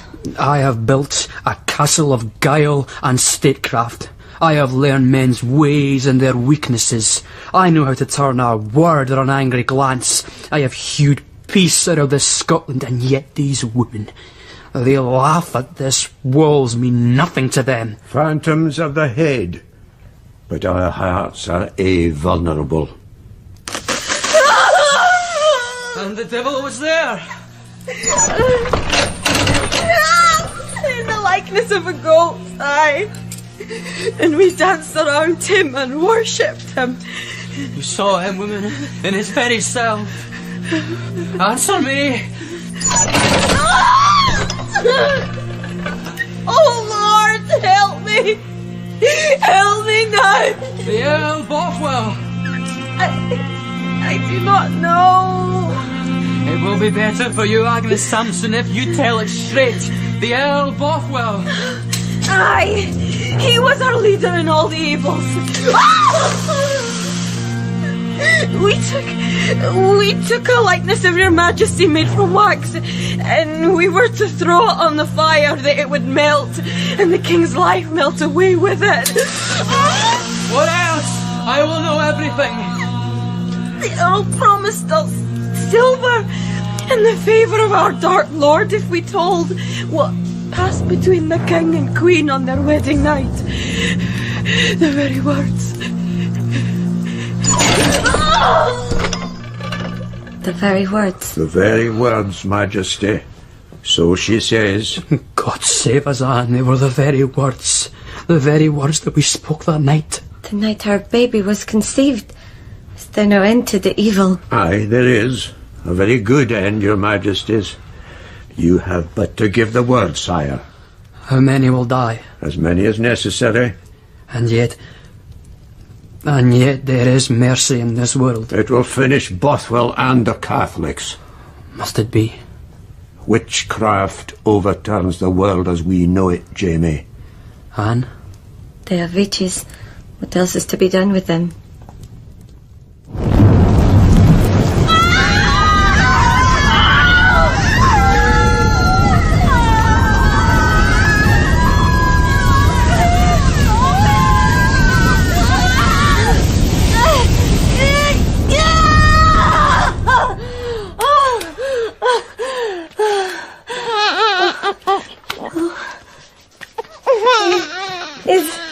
A boy, madam. A fine boy.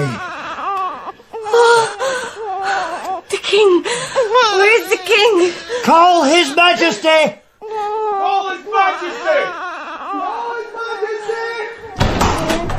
My lord, I give you joy of a son and prince of the House of Stuart.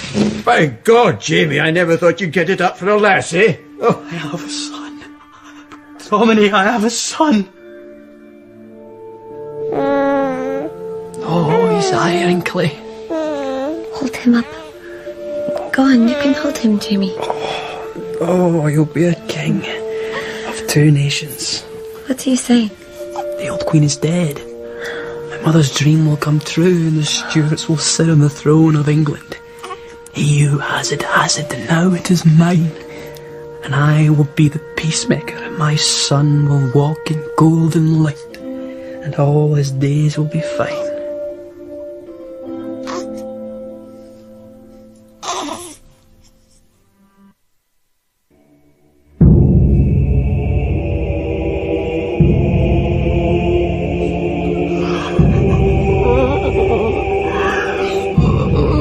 You weep, James. But where were you when your best and firstborn boy was dying? Oh, my Henry. Oh, my darling, England's darling. Oh, you weep. But where were you when your best and firstborn boy was buried? My Henry, my hope, England's hope. God, I should never have done it. Done what? He told me the canon warned me scrub it out. For we are to understand that witchcraft may overthrow the ordered world, and hell follow in its way. You see, Anne, she said it, the witch. She spoke the words, and the impossible became possible. A thought born from darkness and magic into this world of light will carry its own shadow about with it. And within that darkness, monsters will spawn, and sooner or later spew out into the days of man, and turn this world upside down.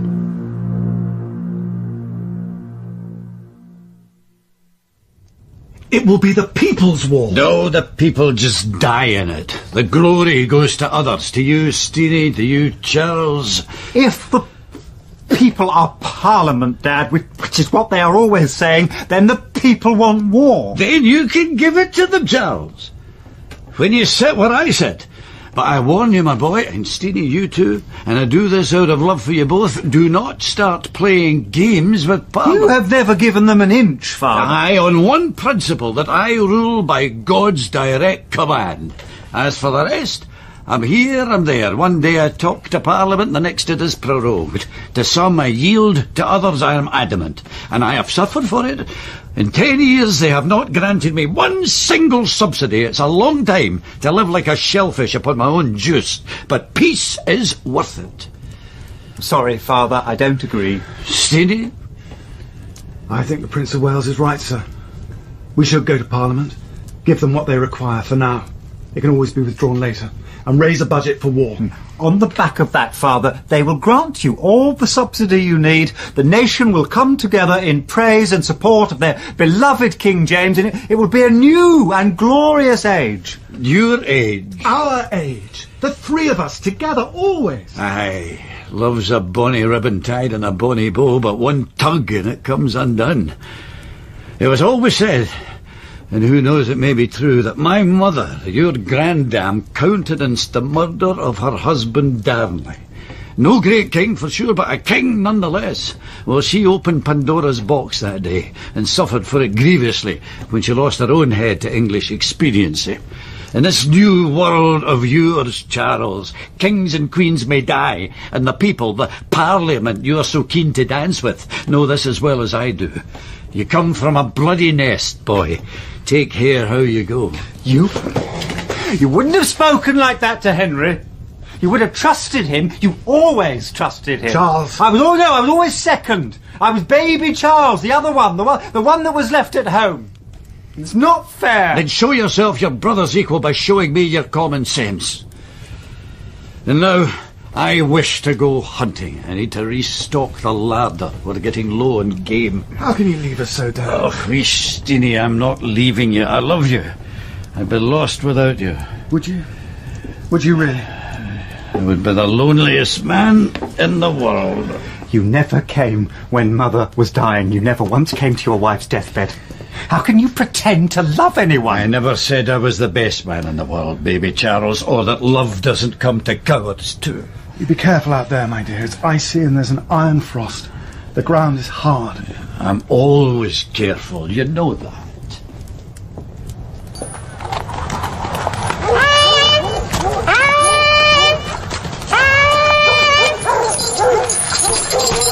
She breaks! She breaks! With me!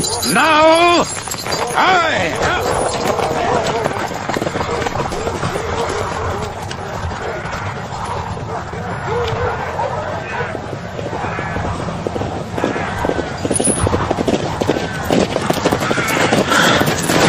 My lord, she's away across the ice. We'll not get her today. She gave us a run, I guess. My lord, she gave us one.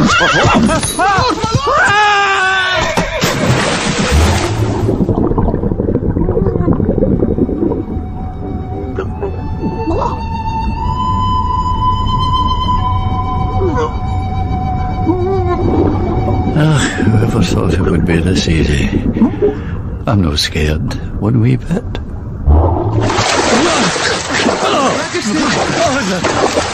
Majesty! Oh, sire! Sire! God be praised, the king lives! The king lives!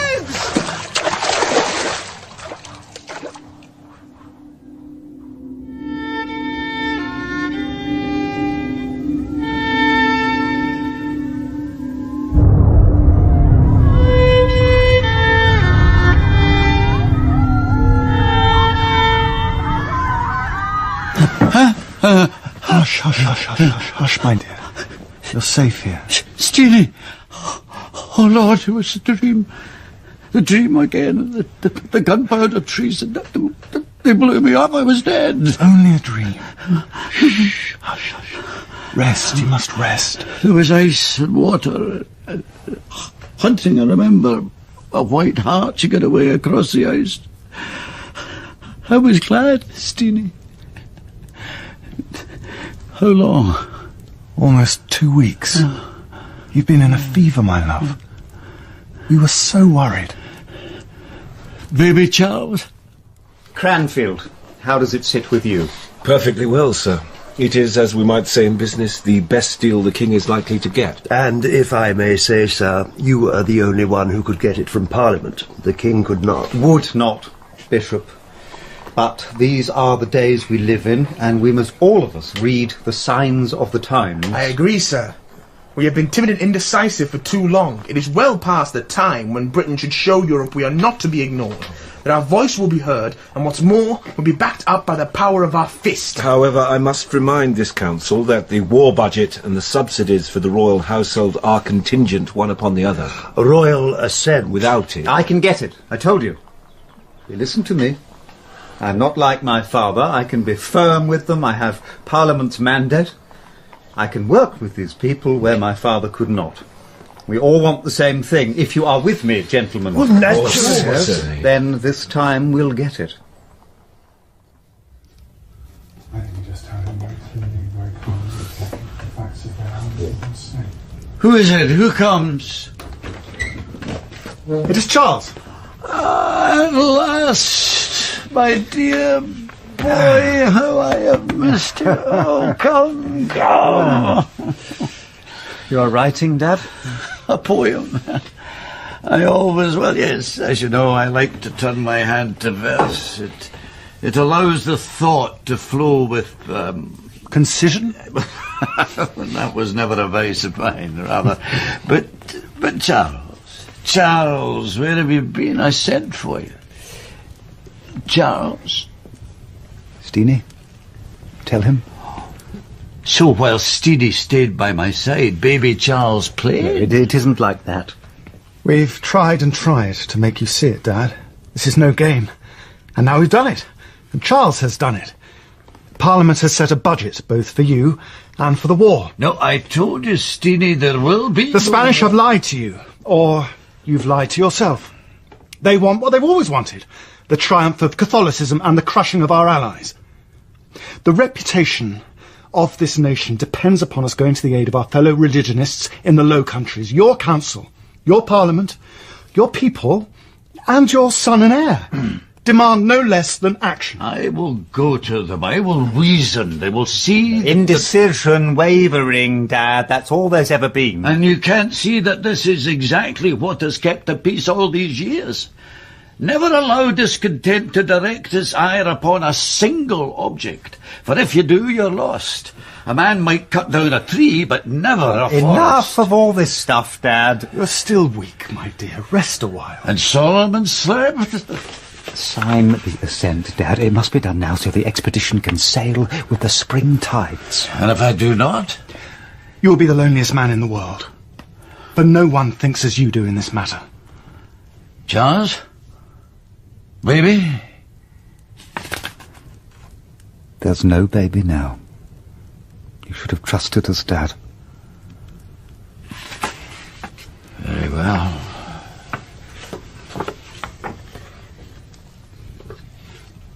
It is not enough. Your expenses. Not me. There is not enough money here for your armies and navies. It will not be done well. But at least it will be done. Britain will be able to hold up her head in the world instead of slinking off against the wall like a coward. You're right. There is no baby now.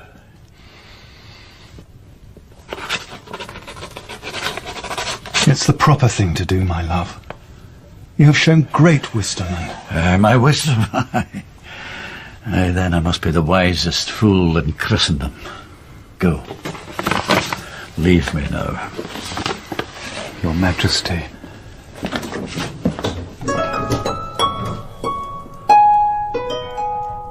'Tis true I am a cradle king, yet do remember everything that I have heretofore put out, that I have now come to doubt. The glass was flawed, and what I thought clear to see was only what I wished to be. And what do you wish, Jamie? Oh, no, you again. Who else, my dear? You were burnt to ashes. And you're dead. So what? Eh, Jamie? Here, take my hand. No, leave me be. Oh, it's so cold. Well, that makes a change from the burning, eh? Come away now, and fly o'er castle wall and casting wave. You can really fly? I'm a bloody witch, of course I can fly. Have you come to take me to hell? Wished, no. Just off the coast of Holland.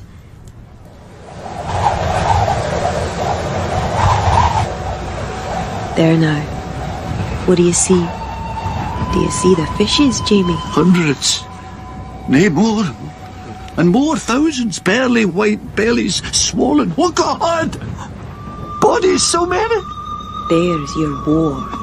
Your mighty expedition to save the faith. 1,000 men and more, wasted by fever and starvation before they ever lifted a sword. Thrown overboard from drifting ships on a dreadful sea. I was right. You know, I think I'd rather be burnt for wrong than be right like you.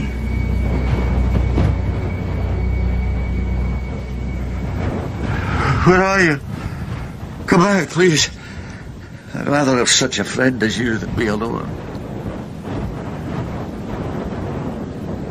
Am I dreaming? Sweet Jesus, be my friend. Sweet Jesus, walk by my side. Have you ever been truly loved, Jamie? I knew the moment I saw you. I said to myself, this boy is the loneliest boy in the world. Is me. Is me.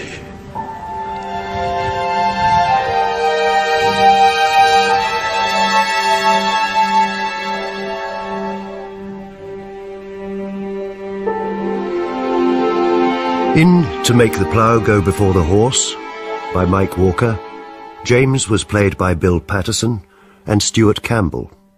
Charles was played by Julian Rhind-Tutt, Steenie by Dominic Maffam, and Esme by David Dawson. Buchanan was played by John Rowe, Anne by Hannah Wood, Agnes by Amaka Okafor, and Randolph by Bruce Alexander. Other parts were played by Ben Crowe, Sean Murray, and Matthew Watson. The directors were Jessica Dromgoole and Sasha Yevtushenko.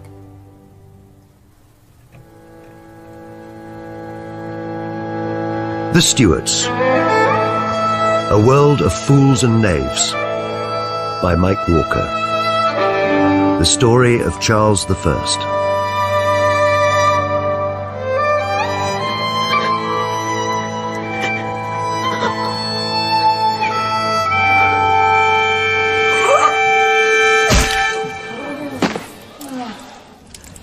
On a cold, grey, heartless day in February of 1587, the English killed the Queen of Scotland.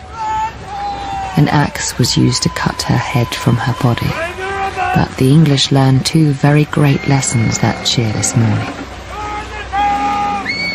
Firstly, that queens may die, but more than this, they learned that it was not really cold steel that takes a life, but the far, far colder process of protocols and laws and committees and acts of parliament.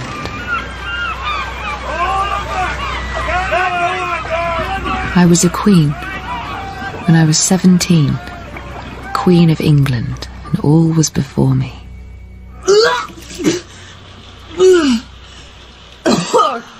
Sweetheart, are you all right? Oh, take it away. Oh, I just sicked up my breakfast and last night's dinner, and I should think everything else I've eaten in the last couple of days. Then I'm about to meet my husband, the King of England, for the first time, and no, I'm not all right. And it's raining still. That's England for you. No, they don't like us over here. I should never have come. Only didn't really have a choice, did I? Who does? You would have thought queens might. Then make that choice. Stand straight and go out and see your husband. Is he actually as short as they say?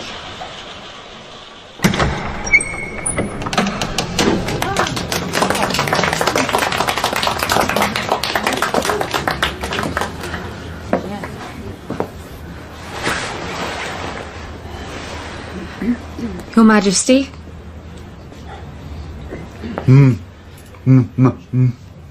Madam? Maria? My dear?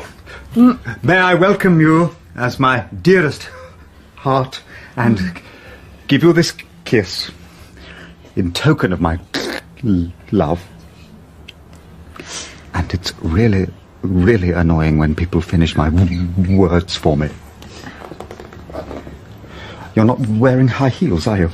No, I really am this short, as God made me. I think you're quite tall for a girl, whereas I'm quite short for a king, actually. Well, quite short-tongued. And you, madam, are quite sharp-tongued. You had best take care that you do not cut yourself with your own sharp wit. I'm certain Madame of France did not intend any disrespect to your majesty. Jeany, always there when needed. Coming between husband and wife. Serving my master the king, madam. But of course you are tired and nervous, and here we are expecting you. To behave like a queen, yes? I can assure you, my lord, I know my duty well enough. Sire, I thank you for your kiss, and return it in kindness to my husband. This is all so strange to me, Majesty. I hope you will allow me some time. Always time enough, madam. Do you dance? Oh, the Queen dances admirably, sir. I can attest to that, personally. We had been married by proxy in France. The Duke of Buckingham had stood for the king, stood rather taller than the king. The ladies loved him, and the men hated him, and I hated him too. Steenie's right, you do dance well. Is he always right, little Steenie? Always. But I didn't realise until it was too late that it was a case of marry one, get two.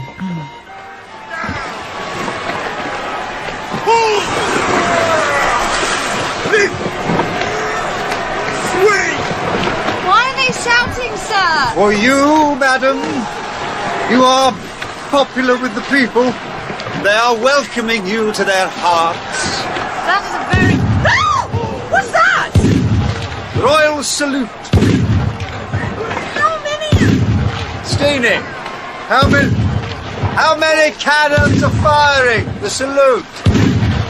Oh, only about 1,500. Welcome to London, madam.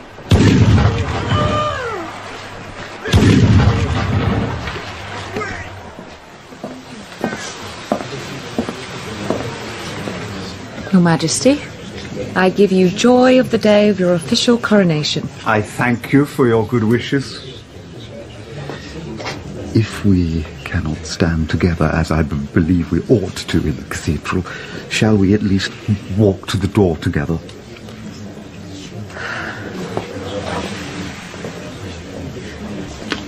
I wish it could be different.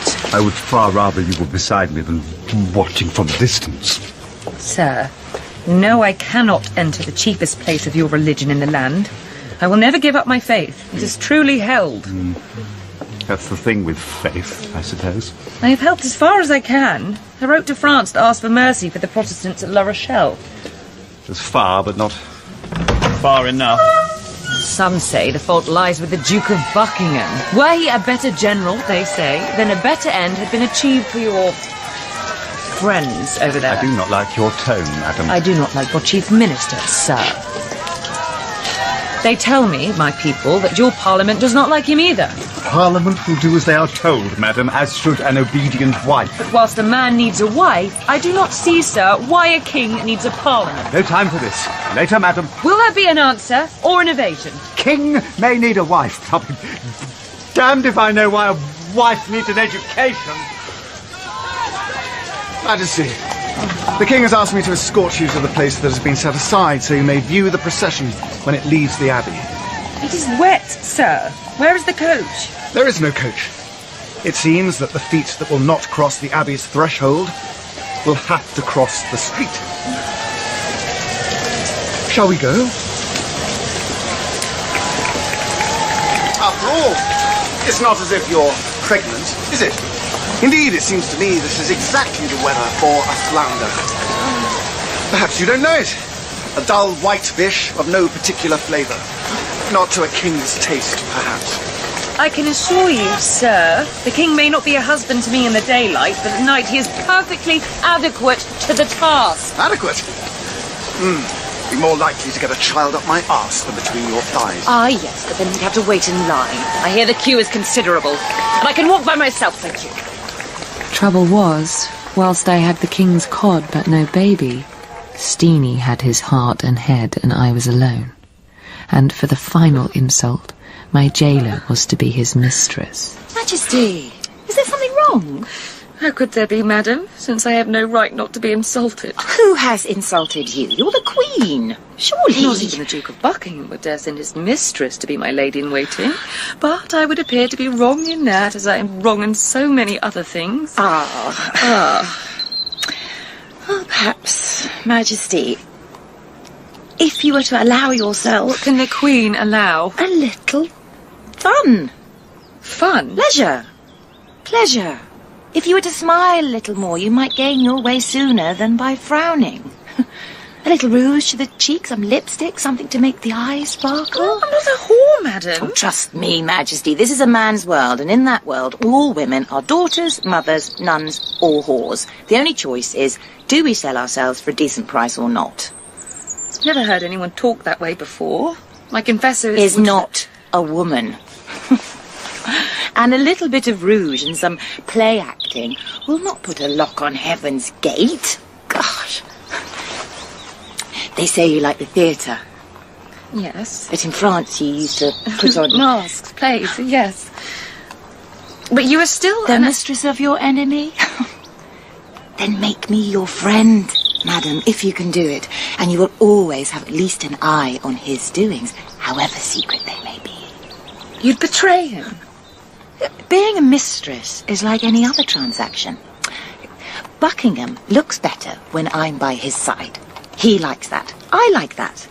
The king will look better when you stand smiling by his side. He will like that. You will like that. Oh, after all has been done...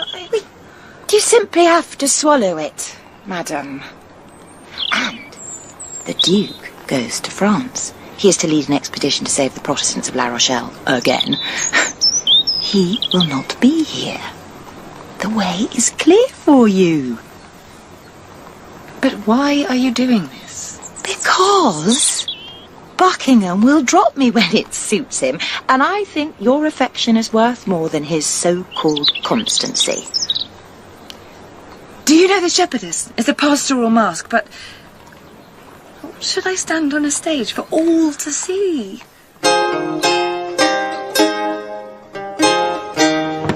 Thus Artemis ascends, and all Arcadia rejoices. Lovers' tiff she mends, and praise from many voices is heard within this mossy glade. Very good. Very fine.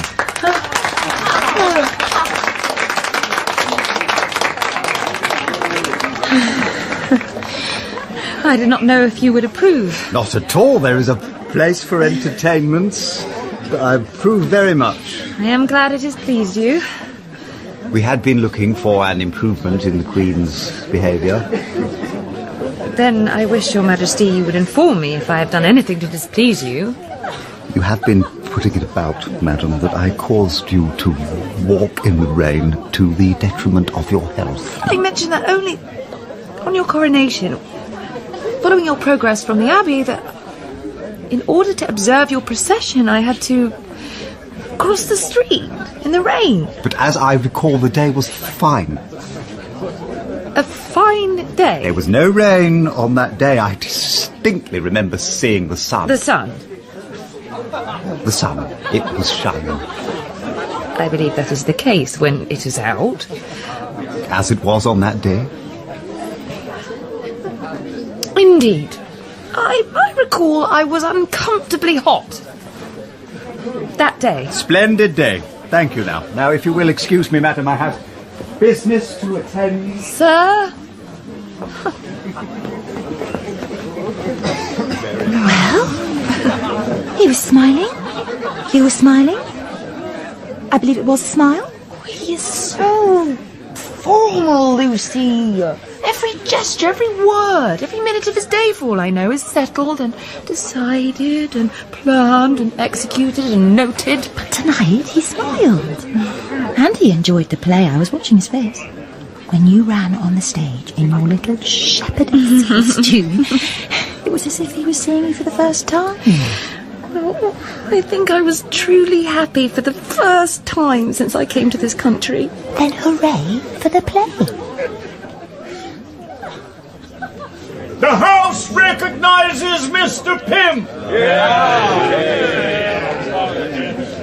And they sit in the court and watch play.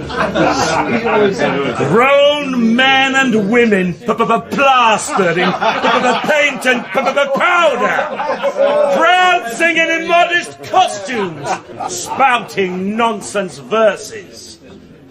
And outside Cadiz, the bones of our soldiers lie beneath the waves, lost by the so-called High Admiral, that great man.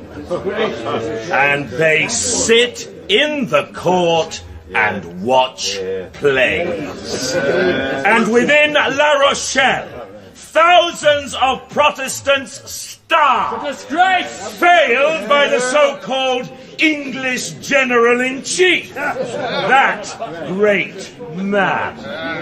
And they sit in the court and watch plays. And the king says it is not for us to question his servant, much less one who is so close to him. That great man, that puppet master, Buckingham!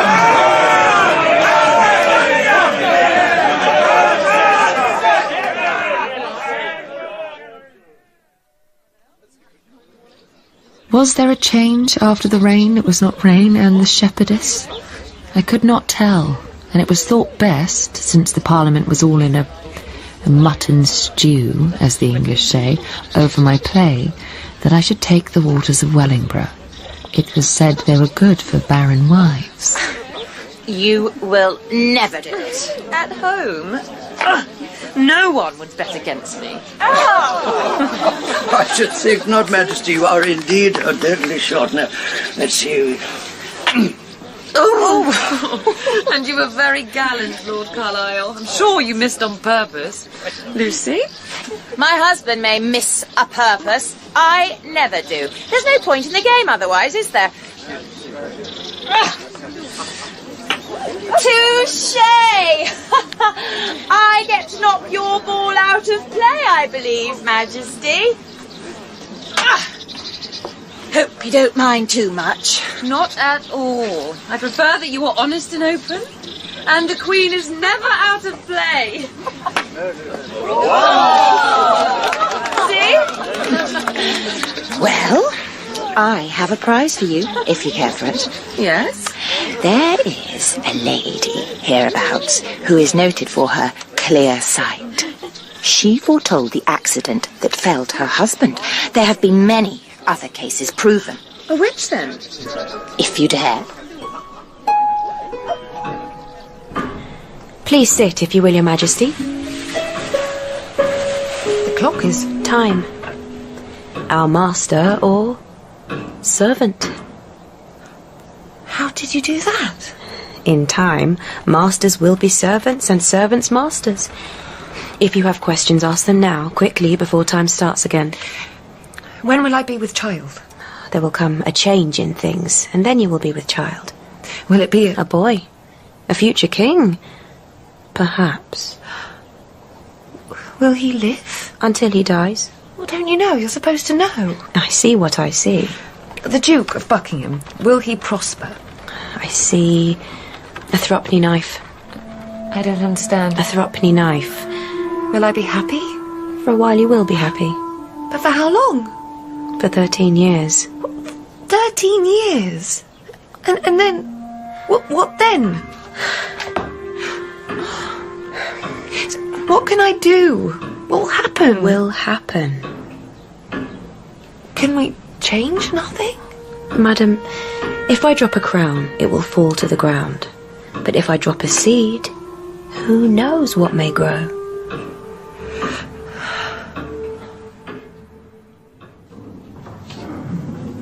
In summoning this session of my Parliament to the Lord's House, The People's Parliament! I must make clear to all the peril in which this nation stands, and lay out before you the measures which must be taken. It's for Parliament to say what measures it will take. And I am confident that my Parliament will recognise the importance of maintaining the true religion, the laws and liberties, and the just defence of this state.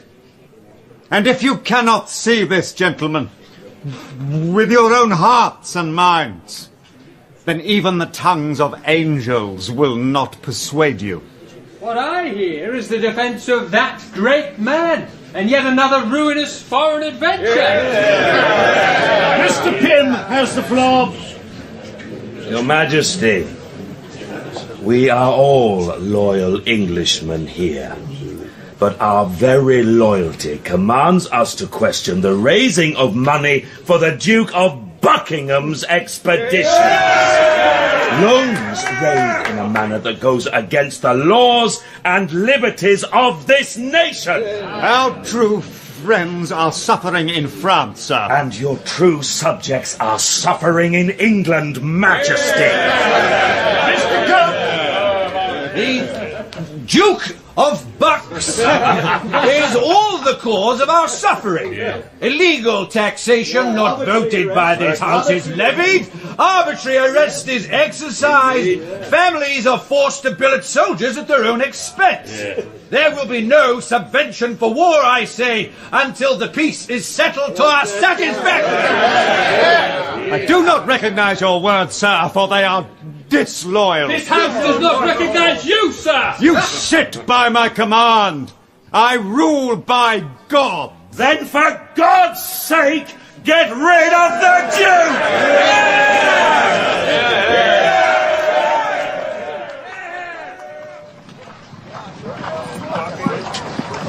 The crowds are very quiet, sir.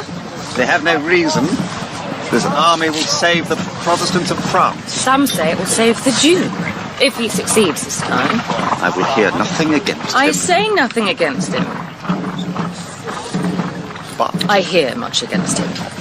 you should close your ears against such things. I saw a news sheet. It was nailed to a tree as I walked by this You should morning. close your eyes against such things.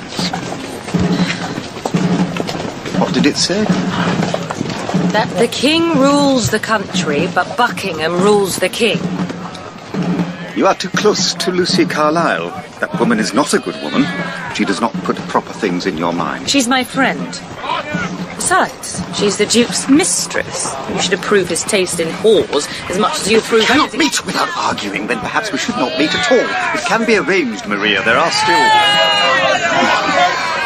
Ah, here comes your friend. Looks very fine going by, does he not? Madam, you will bend to my will in the matter, or by God, you will spend the rest of your days in a nunnery. A Protestant one.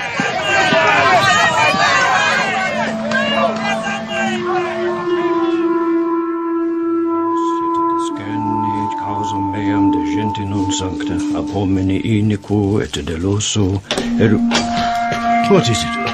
Who dare? Hush, Father, I'm ready. Your Majesty. May I not even have the tongue? Majesty, the Duke of Buckingham is dead. At Portsmouth. He was stabbed. It was stabbed? In front of his wife and sister-in-law? With a threepenny knife? Oh, pray God, not a Catholic. A soldier, they say, who was overlooked and owed £80 pay. But then, that could describe the whole army. I believe he died fashionably, as he would have wanted. Will you miss him? He was planning to drop me. The king did not approve, and there was only so far down that road he would go. Oh, God, the king. What did they say? How did... They say he heard the news, as you did, at Mass. And they say he betrayed his feeling not one whit. Not one flicker was there to be seen until the Mass was over.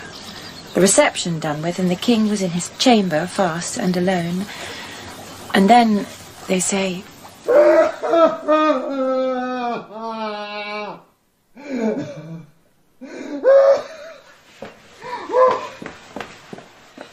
Charles, let me in. I shall wait here until you do. I beg of you, my dear.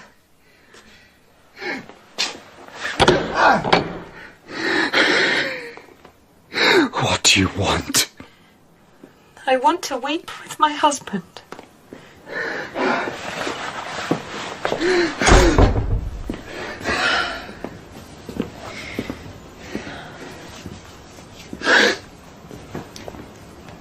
I was never first. When Father came south to be the King of England too, it was Henry who went with him.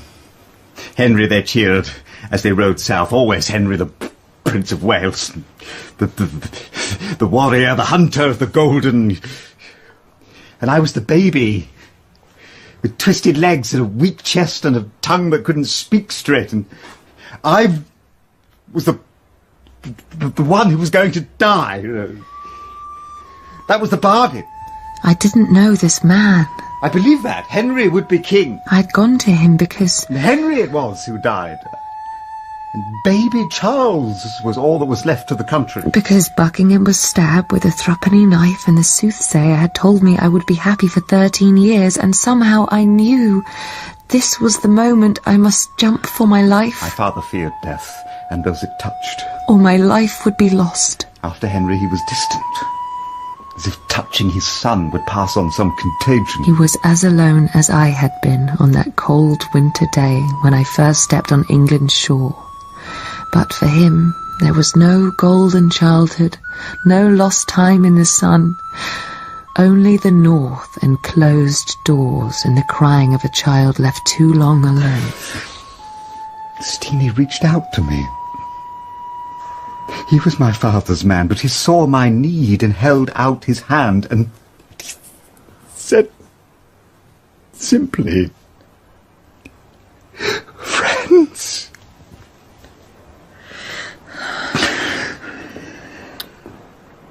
Do you know what it is for a prince to have a friend who neither flatters nor deceives? Who is everything he wants to be and holds nothing back but gives everything? We were the brothers that Henry and I never were. He the big brother who loved and cherished and above all understood. You see, he came from nothing, from nowhere. All he was, he made of himself, and through him I was able to make a king of myself, and now he's not here. And he'll never, ever be here again. I never knew. How could you know what was between us? How could you know? You were just a girl. I was frightened too. So much to learn, to be, that I'd never been. I'd only been happy, and then... We didn't make it easy, did we? If I had tried, really tried, I might have seen a little. I might have been a little... But we weren't.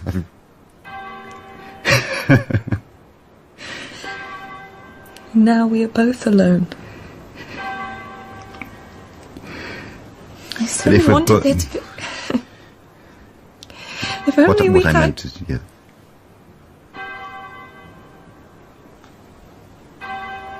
Will you hold my hand, Maria?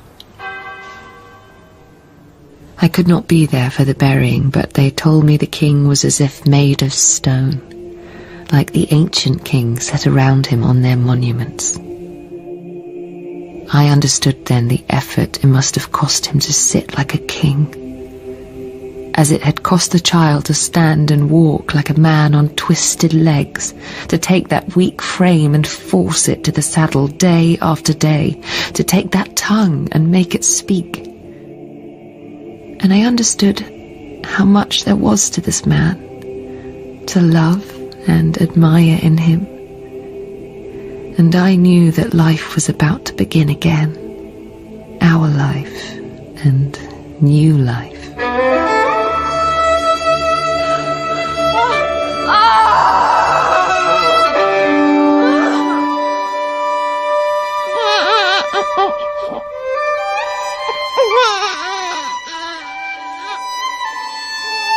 God be thanked, the Queen finds herself the happy mother of the Prince of Wales.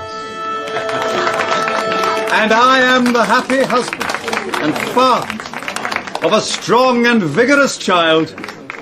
And did you know, he lay with his hands open, which proves for sure he will be wise and generous.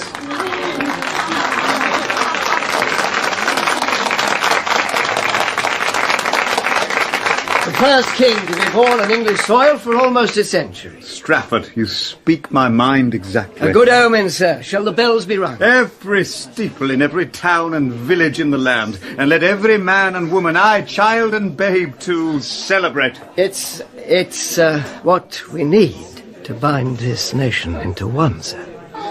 What is it, Strafford? This is a time of good news. Don't spoil it for me. I'm afraid that's my job. It's now we need to be particularly... Buckingham is gone. They have all they want. Buckingham is gone. They begin to see all they can get. No. No, today everyone celebrates.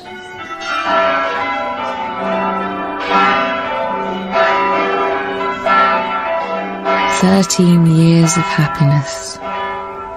And then, but for then, it was enough for us. Let us not forget, even as we celebrate the birth of a son, the liberties the father has taken from us. Yeah. 5 members of this house are still in prison because they refuse to pay an illegal tax, raising money for an illegal war.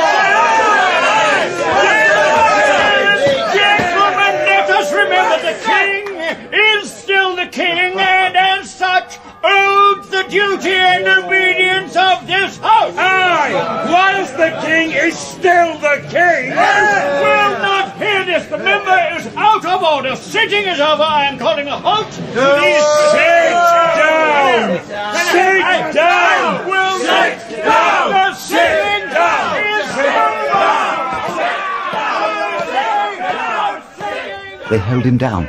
Who? They held the Speaker down. I don't understand. Why did they not allow him to stand? Whilst the Speaker sits, the House is in session. Parliament can carry on with their treasonable business. They're not our friends, this Parliament, and yet they are your subjects. What will you do? I don't know.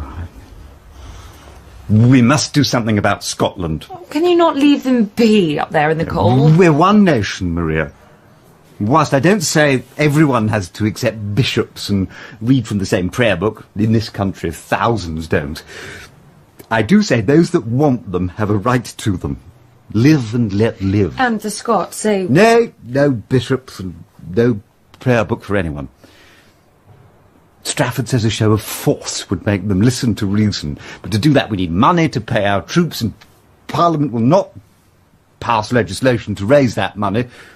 They'd rather go to prison. In fact, they want to go to prison. But you believe you are right? I think so. Yes, I know I am. Mm-hmm. Oh, Queen Elizabeth always used to say, via media, the middle way. And God has made you king? I sometimes think our Lord punished me by making me king. Then at least be the king. What do you want to do? What does the king really want to do? I wish I could be rid of the whole rabble of them. This house did not invite you, sir! In decency's name, have some respect! The king has a right to attend the Lords and summon the Commons! Respect, Mr. Speaker, is like Jacob's ladder, and some go up, and some go down. Call this house to order. We will not hear. Won't hear. Won't hear. Won't hear. Won't hear. Won't hear. I am the king. Listen to me. The Scots, I say, the Scots have thrown out their bishops, and a good thing too. We'll listen to you, sire, when you decide to throw the English bishops all the way back to Rome!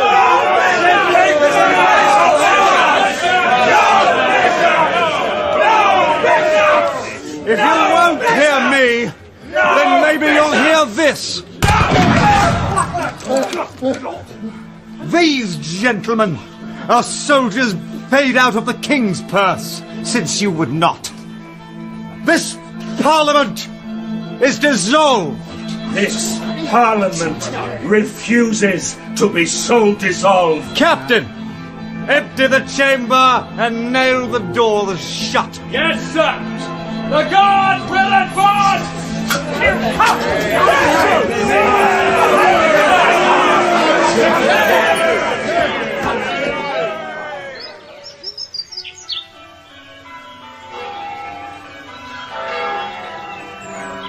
There were to be 4 children who lived, 4 blessings, and peace and quiet after Parliament was set aside. Oh, there were always the Scots, with their determination to practice their joyless Calvinist religion. But it was our time, high time, time that passed away so sweetly. 13 years.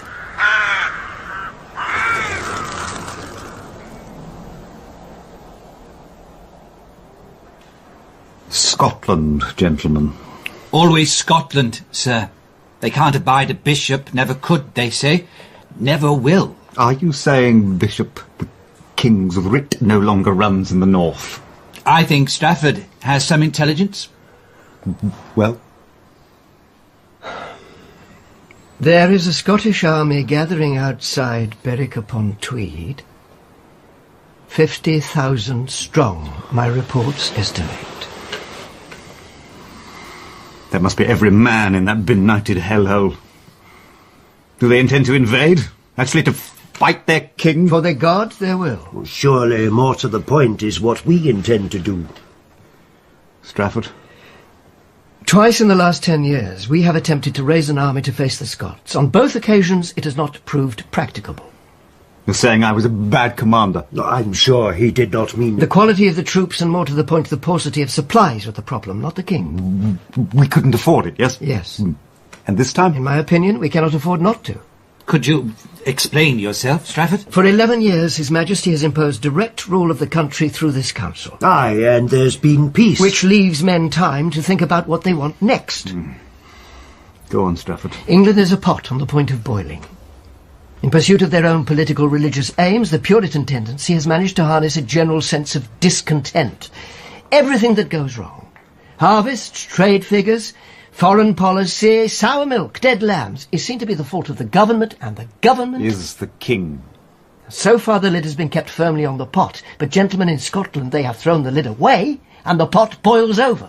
What does that tell us? Why, that the Scots are a scurvy, filthy, dirty, nasty, lousy, itchy, scabby, shitty, stinking, slovenly, snotty, barbarous, bestial, false, lying, roguish, devilish crew of covenanting bastards. No. It tells every malcontent and Puritan in England that rebellion is possible, and that he or she has every chance of getting away with it. We must stand firm and put this Scottish rebellion down. There is no money. Bishop, there will be no bloody king if we don't. Excuse me, Majesty. You must recall Parliament. That is the only way. He says it's the only way. He adds nice hands. Eh? Your Strafford. Otherwise, he's a bit of a ferret. Ferret is what I need at the moment.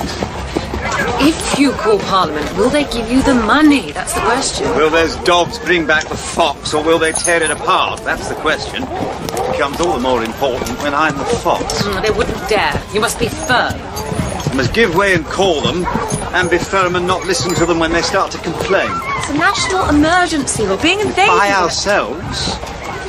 The Scots are us, we are the Scots. I am a Scottish king. One kingdom, undivided. Dad was right. It isn't easy.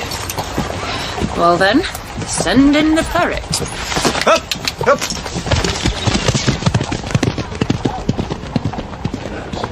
His Majesty has never needed the wise advice of his Parliament so sorely as now. When Scotsmen have taken up arms against their anointed king, this is not discontent or rebellion. It is treason! Treason! There is no other word for it. We must stand against this dragon, or its fiery breath will consume us all. Mr. Pym, should we not consider the cause of this discontent? The cause does not sanctify the remedy. Treason is treason. And comes in many forms, sir. This house, may I remind the king, is the voice of the nation. This house is not anointed by God. But it is, sir, justified by faith, and not by bishops. Do you want war? No man wants war. Then stop it! Before it starts by giving the king the money to raise an army that will never fight, but merely act as a warning, a prompt to the Scots to return to negotiations. No one wants force. We all want peace. But not at the price of the privileges and rights of this house. The king will talk. Show your loyalty by passing this enabling act, and he will come to you and listen in sympathy to your complaints. Let him listen and resolve our complaints, and then we will show our loyalty. The king has made the first move by summoning this house. That surely is enough. Not enough! Not enough! Not enough! Not enough! Not enough! Not enough! And they will not. Perhaps they have a point. How can they, Lucy? He's the king. England isn't France. Now, hold on, don't move. I don't want to stick a pin in you. I want to stick pins in them. And kings are kings. How does it look? Charming. Oh, I want it to be perfect for the king. Do you think... Go on, Lucy. Is it perhaps wise for you and the king to be acting at, well, a time like this with Parliament? But the play is about peace. How the spirit of Britain and his wife bring accord to the warring nation. And it is quite beautiful. But it is still a play, and Parliament is Charles still... has promised me there will be no trouble with Parliament. Who then will come from heaven's bower, step down upon this lowly plain? Who shall come upon the hour? Break it down!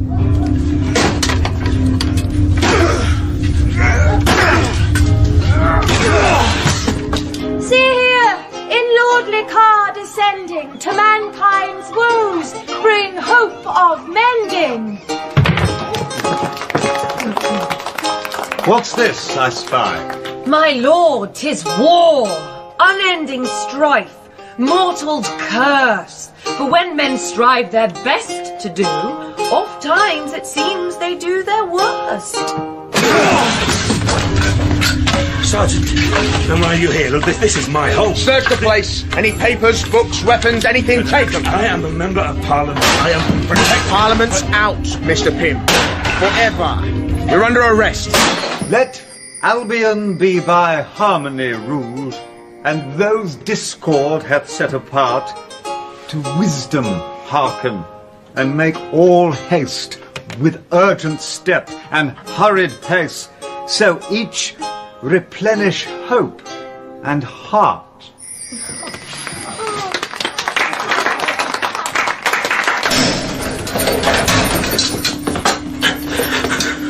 Don't fret, sir. You'll have company. Maybe you can all pass a few more laws.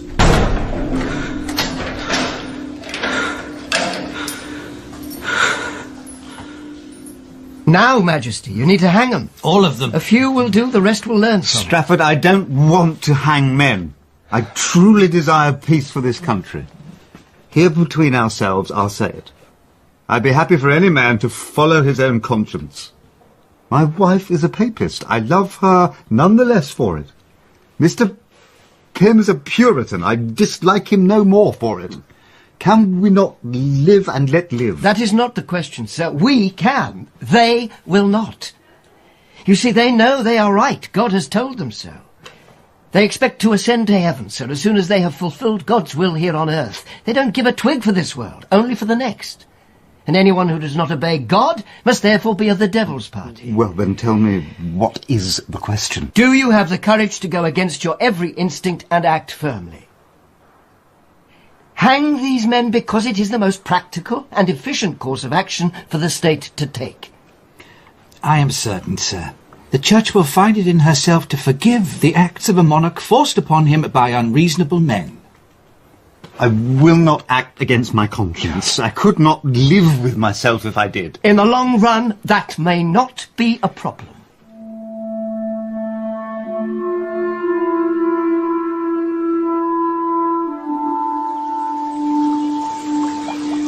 What can we do? What can the king do? Try and stay afloat. Such a stormy sea? Parliament wants the same thing the Scots want. No bishops. If it comes to that, will the king... What is it? I cannot say. But we are friends. I have been talking with some of my gentlemen. Catholic, gentle, loyal to the king and country. Do you see? They have sworn an oath to protect the king and the rights of the crown. If we cannot rely on Parliament, I can call on them and they will stand by us. Oh, then let us pray they are never needed. Does the king know? Not a word. He speaks of offering this and that, of goodwill and good hearts.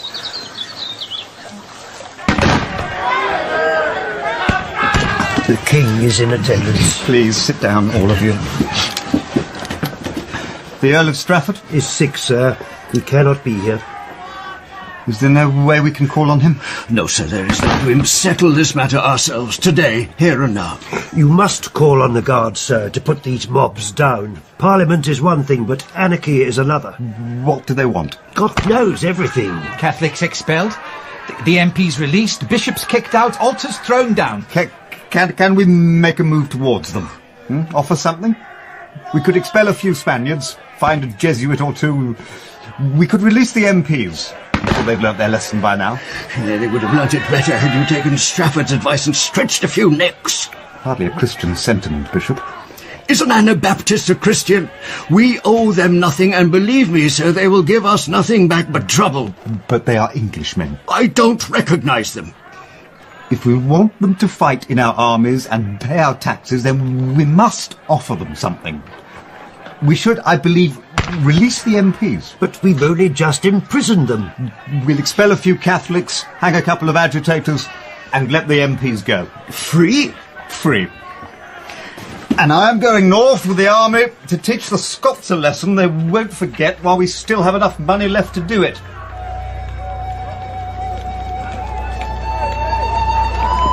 He never wanted for courage. He was the king, and he would stand. The head of his people, the head of his religion, and the head of his army. You must remember, General, to be strong and fair in victory.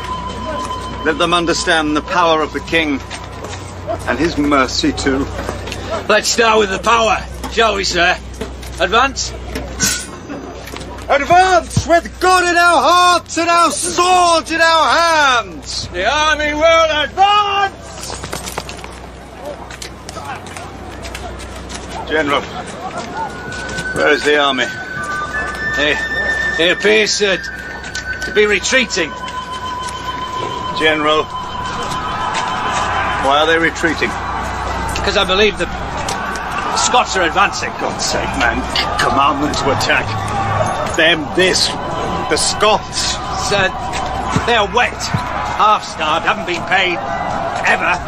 Pressed men, most of them, and actually most of them agree with the Scots. Those who are loyal, let them advance for courage and king and country.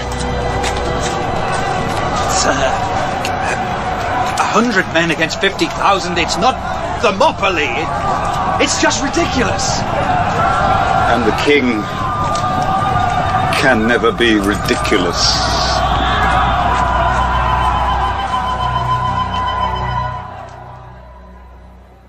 What can I do? God help me, Maria. What's to be done? Hush, my love. Don't let them hear you. The king can never be in despair. The king is God's anointed. I never really wanted. Take this cup from me. You know, Maria, I could let everything go. The throne, out with it, the work, the show, the endless talking. Just be a country squire, you and I and the children. We could farm and hunt sometimes. You're a good man, my dear. Strafford is your right hand. Use him. The Scots, sitting in Newcastle, demanding we pay the upkeep of their ghastly army, and that any agreement between us is ratified by Parliament. Then call Parliament. You've released the MPs, shown your good faith. There must be decent men amongst them who will listen to reason. And if not, they'll have to listen to the Earl of Strafford and his Irish army. Reasonable men. I wonder if reason still dwells hereabout. What else can they do to us? They dare not throw down the king. They know you will not throw down the bishops. There's nowhere left to go but talk. Be yourself. Be the king. Be England. Tell them if they bring you down, they bring down all that they are and ever will be. Mr. Pym! Our Scottish brothers have been called traitors against their king and country. For what? For wishing to throw out the bishops? And yet the bishops are still with us. No bishops! No bishops! For wishing to bring in the rule of law, sanctioned by Parliament. And yet that rule is not with us yet. For fair taxes and decent government, and yet they are not with us yet. And why? Treason? No. Then who is the traitor at the very heart of this land? Who is the dragon in heaven that stamps and snorts its horrid smoke over all that is clean and pure? Who sits at the rotten centre of all things, bowing her head towards the whore of Rome, using her popish designs to work upon king and church, insinuating the beliefs and practices that cause all decent Englishmen to recoil in horror. Then I name the Queen, who has been holding secret talks with her Catholic gentlemen! They say he will introduce a bill against the Queen, against me, naming me traitor. The penalty for that is death, Lucy. They want to cut off my head. It doesn't have to be that way, Majesty. What do you mean? They don't want you. At least not yet. It's Strafford they want. Oh, they want to try him for being a good servant to the king. I don't know, Majesty. All I do know is that if the king allows it, then all will be well again. What do you mean? They will leave you alone. At least for the time. As for later, who can tell? Things change. Things change?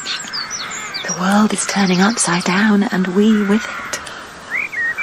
Lucy, how did John Pym know I was talking to my gentleman? There was only one person else who knew. Things change. What do we look for in this world, Majesty? Except constancy. And that means choosing sides.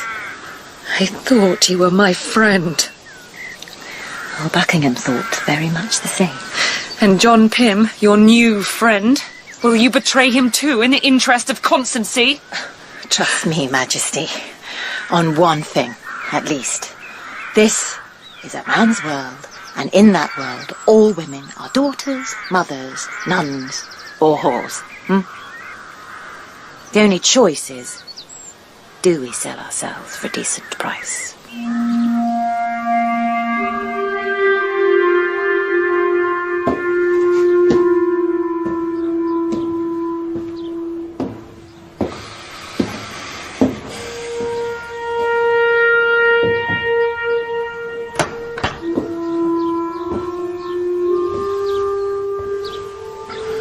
My Lord Strafford.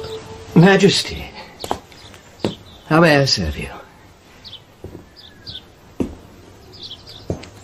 What have you done, sir?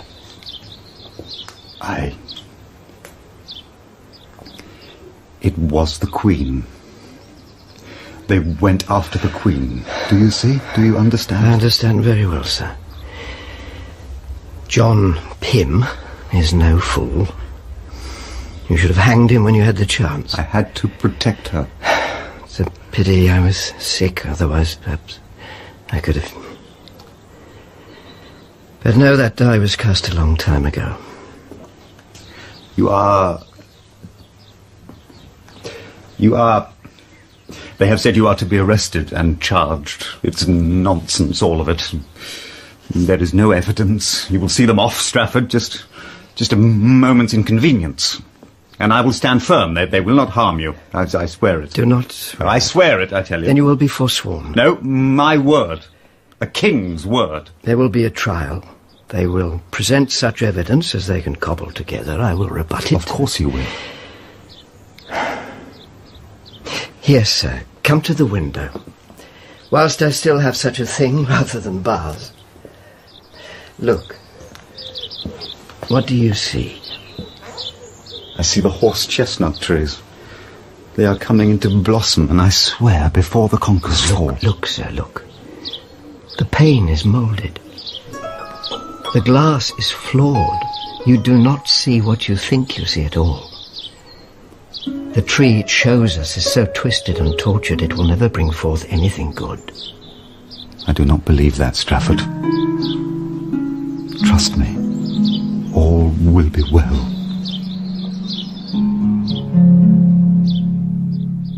To save me, Charles was risking the life of his strongest and most able minister.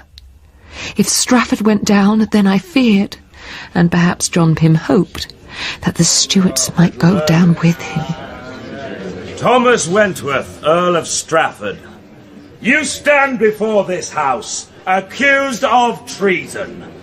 How do you please? I do not recognize your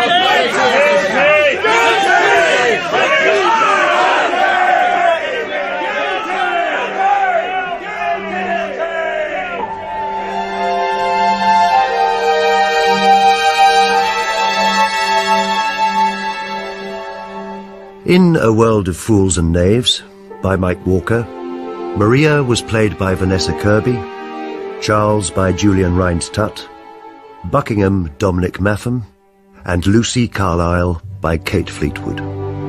Strafford was Anton Lesser, Pym Vincent Franklin, Eleanor Amaka Akafa, and Mamie was Philippa Stanton. Other parts were played by Ben Crowe, Michael Bertenshaw, Paul Stonehouse, Matthew Watson, Sean Murray, and David Seddon.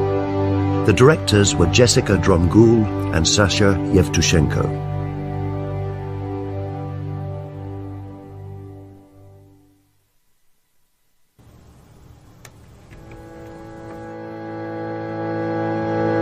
The Stuarts.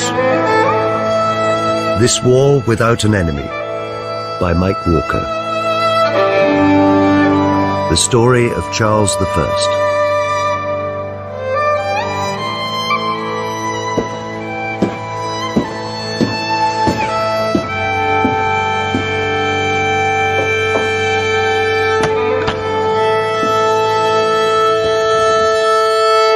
My Lord Strafford.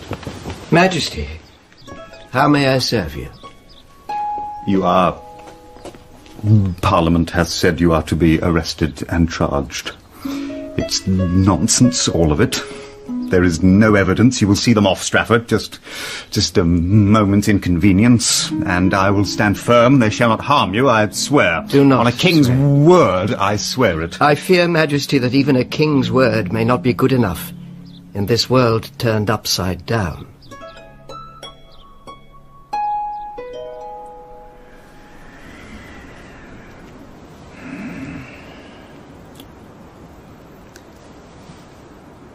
Thomas? Sir? I will get up now. There's a lot to do this morning. Water's warm, sir. How did you know when I'd wake? I've been keeping it warm. I didn't think you'd sleep so long. I slept well. Isn't that strange? On the day I'm going to die, I slept well. I wish... Go on. I wish it was not to be. You fought against your king, Thomas. Aye? And now I know the man. There's the pity. How so? Well, the man was not the king, and the king was not the man.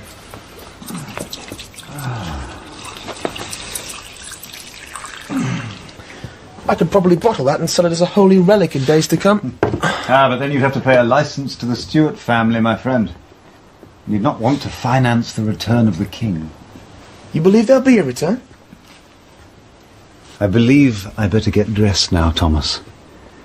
The bishop will be here soon, and he hates to be kept waiting. Oh, it's cold. Aye. A cold day. 2 shirts, then. Don't want them to think I'm shaking from fear. Is it that important, sir? You know, my friend, you are my friend, though you are my enemy too. The king's enemy. I have been thinking most of the time the things we do in this world, they don't matter beyond tonight, perhaps next week. For kings and ministers, yes, a year or a decade or 2 or 3, perhaps even for a reign or 2. But I belong to history now in a way I never did before. Perhaps we all do. Now. So you see, Thomas, I must be careful what I say, I suppose. You can trust me, sir. I think I can. And...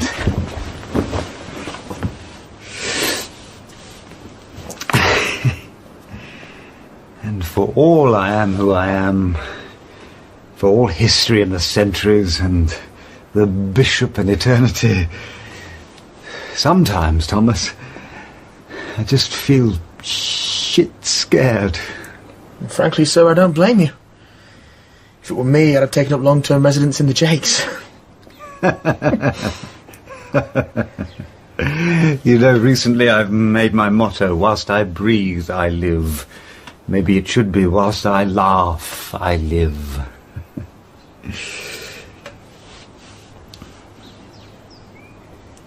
Come on. He doesn't like to be kept waiting. The bishop? The headsman.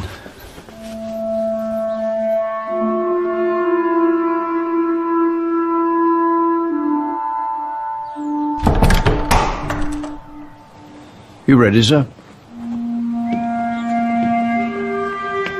Is there anything that I have to do?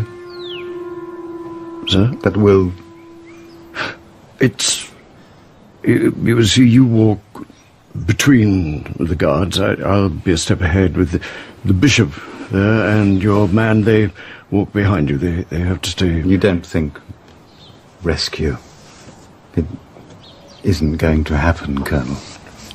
Just make it as easy as we can. We just want to get it done.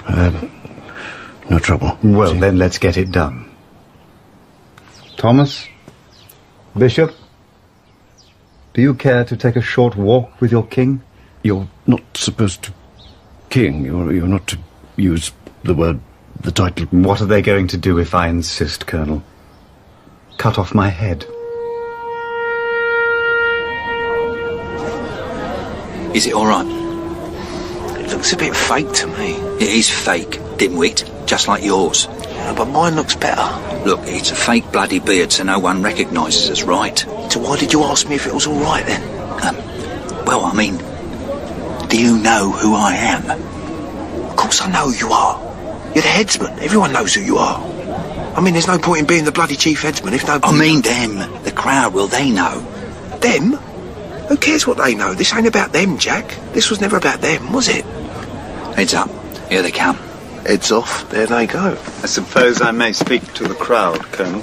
We have a schedule, sir, but...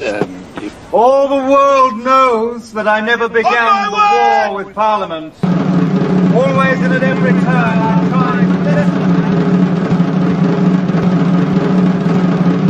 I have a good cause! Sir, we must get on.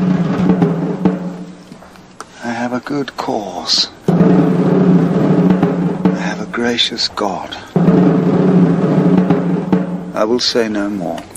Headsman, if you will. I thank you, sir. If I may tell you what, Yes, you'd better.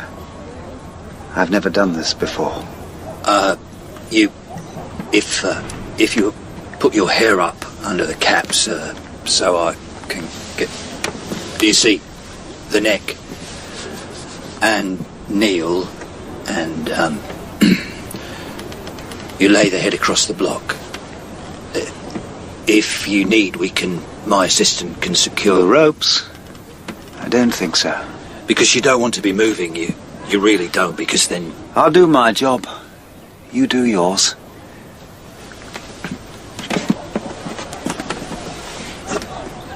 One stroke. Yes. You're sure now? It's my job. Block's a bit low. It's the way they make them, sir. Is my hair? It's all right, sir. I'll say a short prayer, and then I'll put my hands, my arms out like this, stretch them out. Like that. I see that. That's the way to do it, sir. Like that. When I do that.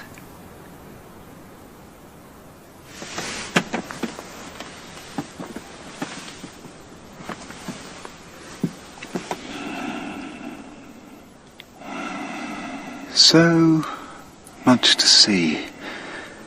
The grain of the wood. So clear, so beautiful. I never saw that before. I did, my lord. Strafford. Here is where I died. It can't be. And this world turned upside down. Anything can be, my lord. Even a king's head on the block. I had it, Strafford. I had it, and I lost it, somehow. But I can't see where. It went through my fingers, like water or fairy gold. Help me, as you always did.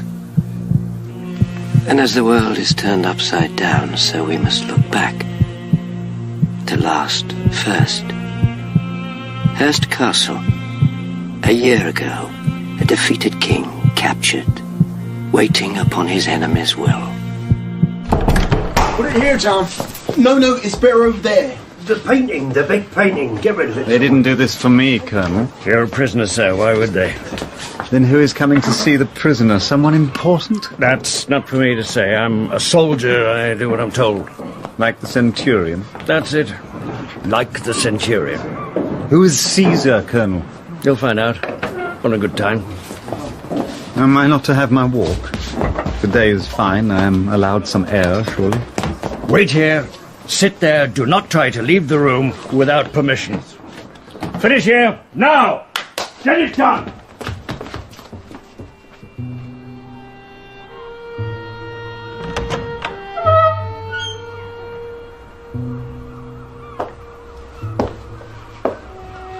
Mr. Cromwell, I believe.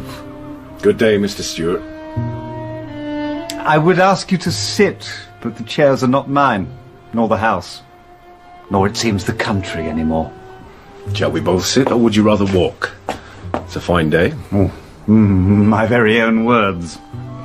You should be careful, Mr. Cromwell. Should I? You might pick up bad habits in my company. Shall we?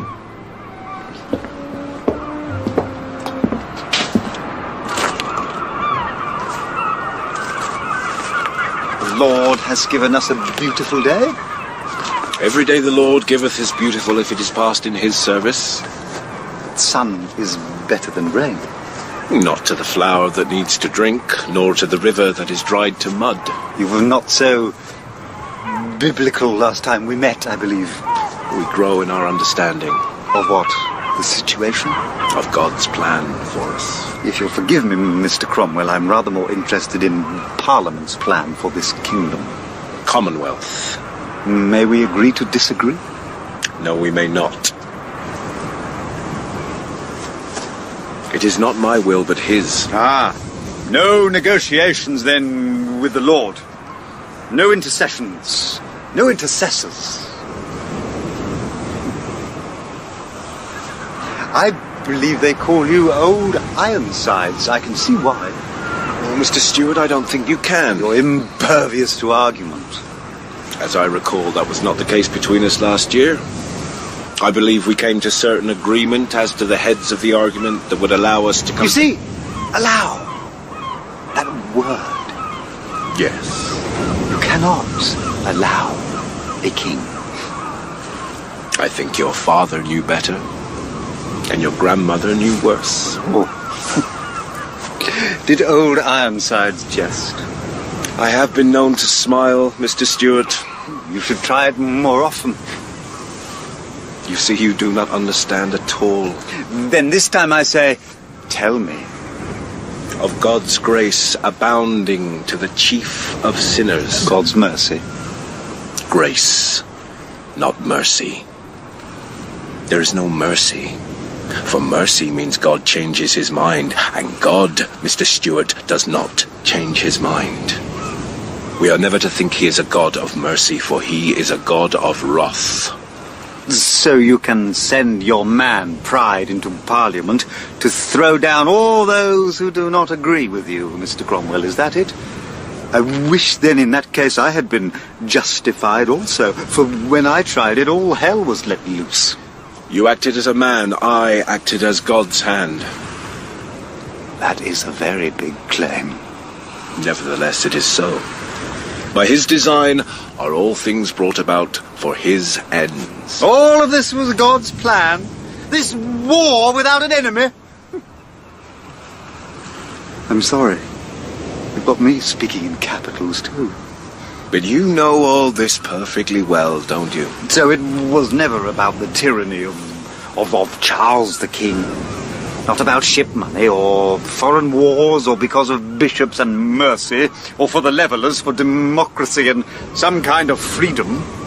It was simply because everything has been decided since the beginning of time. What is more important or simple than that? And if it isn't, then why are we here? Why are you here? To offer you one last chance. You can't see it, can you? I see perfectly well what is clear before me. So your God is the author of all things, creator of a universe that runs like a watch, a clockwork universe, a cruel, implacable, yes, merciless force that cares not a jot more about man than about any one of 100 million muscles being torn apart by seabirds on the shore. I will not live in a world without mercy, Mr. Cromwell. I hope it for myself. I cannot deny it to others. Do you not see that the bishops are our direct line to Christ, anointed through the generations, back to the apostles? That is your answer? Yes. Shall we go back to the house? It's a prison.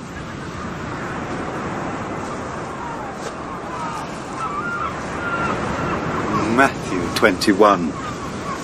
Well? Render unto Caesar the things which are Caesar's, and unto God the things that are God's. My dad had that translated for everyone. Princes rule under God, Mr. Stuart, not with him. And if they claim any part of his authority, then we must no longer obey them, but cast them down. How do you live, Mr. Cromwell, in that world of yours? Longer than you, I think, Mr. Stuart. Longer than you. Is he raising the axe even now? It's what he does. I saw him, Strafford. I saw him test the edge with his thumb. Did I still have a choice that day at Hurst? Or had it been decided before that? Go back, then, to a cold season, cold to the bone. Oxford, when your armies had been defeated in the field, but you... I thought to risk all to win all.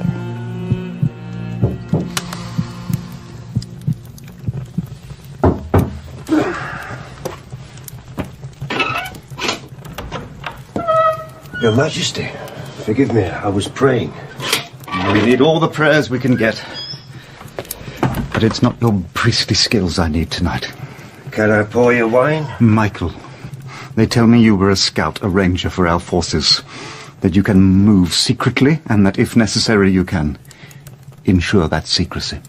I would rather not, but I can. More important, that you get me to London? I think I will pour wine. London is Parliament's. It won't be long before Oxford is theirs too. I'm losing this war, Michael. If I sit still, they'll take me within days. If I run for the coast and a boat, then what kind of a king have I been? To desert my people at the worst of times. I hear they're deserting you, sir. Like rats, some say, when the granary is empty. You plan to give yourself up to them? I plan to talk to them. Negotiate. With all respect, sir, isn't it a bit late for talking? I don't believe that. My father always used to say, in the end, it always comes down to talking. They're rebels. But in the end, they will talk to the king. I can do this. I know I can, Michael. And I am the only man who can, because I believe As God chose me to rule, so he will be with me now. If you can get me face to face with Skippon or Fairfax, I can convince them that none of us want this destruction, this waste to go on. But they might want someone to pay for it.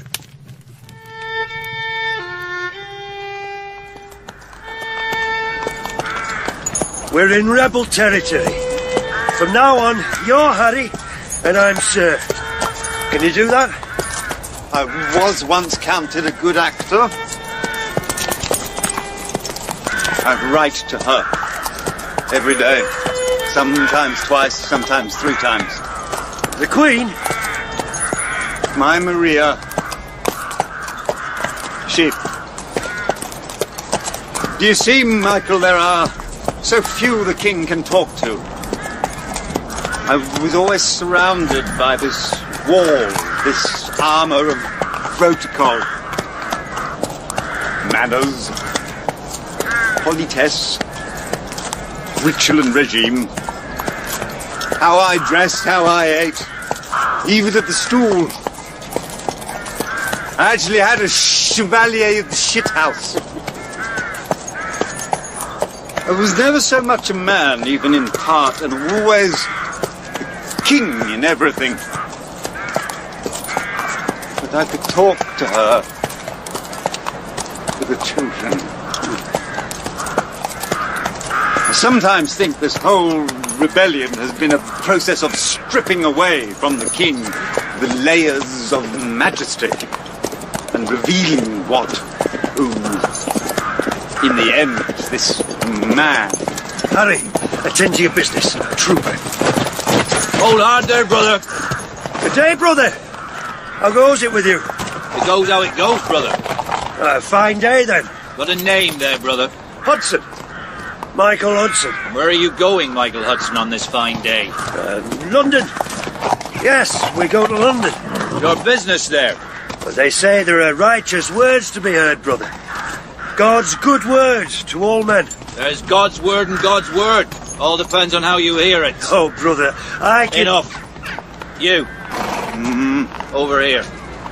But my servant, he... Last place you worshipped, eh? Where was it?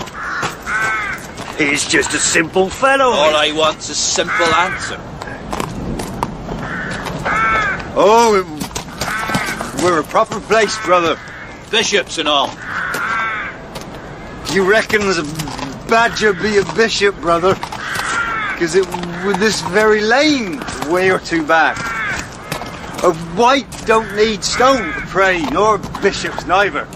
So we say, my master and me. Amen to that, brother. Amen. Then you can be on your way to here, Jurgen. Something don't smell right here.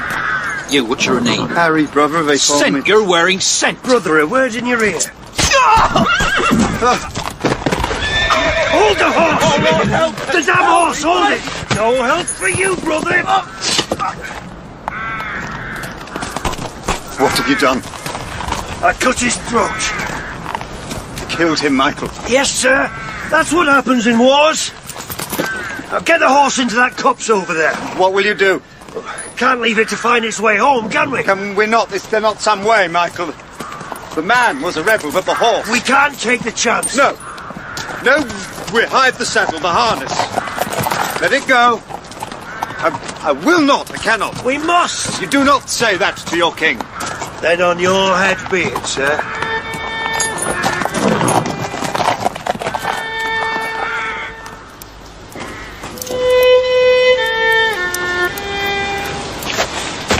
The animals are dry and fed. How much forage have we left? 3 days, perhaps. We'll be in London by then. Here. It's soggy, but it's food. Oh. I'm thinking of going north.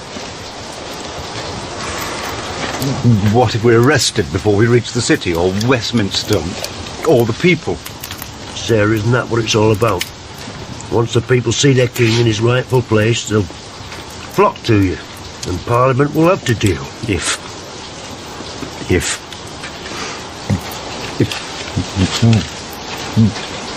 What if they take me and put me in the Tower? Will the people even know I'm in London? What if, when it comes to it, the people don't want to know? There are too many possibilities. Too much can go wrong. You or your father have always been here. People might as well live without the dawn or sunset. You're the pattern of our lives. Use that. Be that. When I think on it, Michael, my mind is full of phantoms of failure. Then don't think, for God's sake, man. Just do your bloody job. Aye, for God's sake. He will go with me. And this is my decision. I go north. Will you go with me, Michael?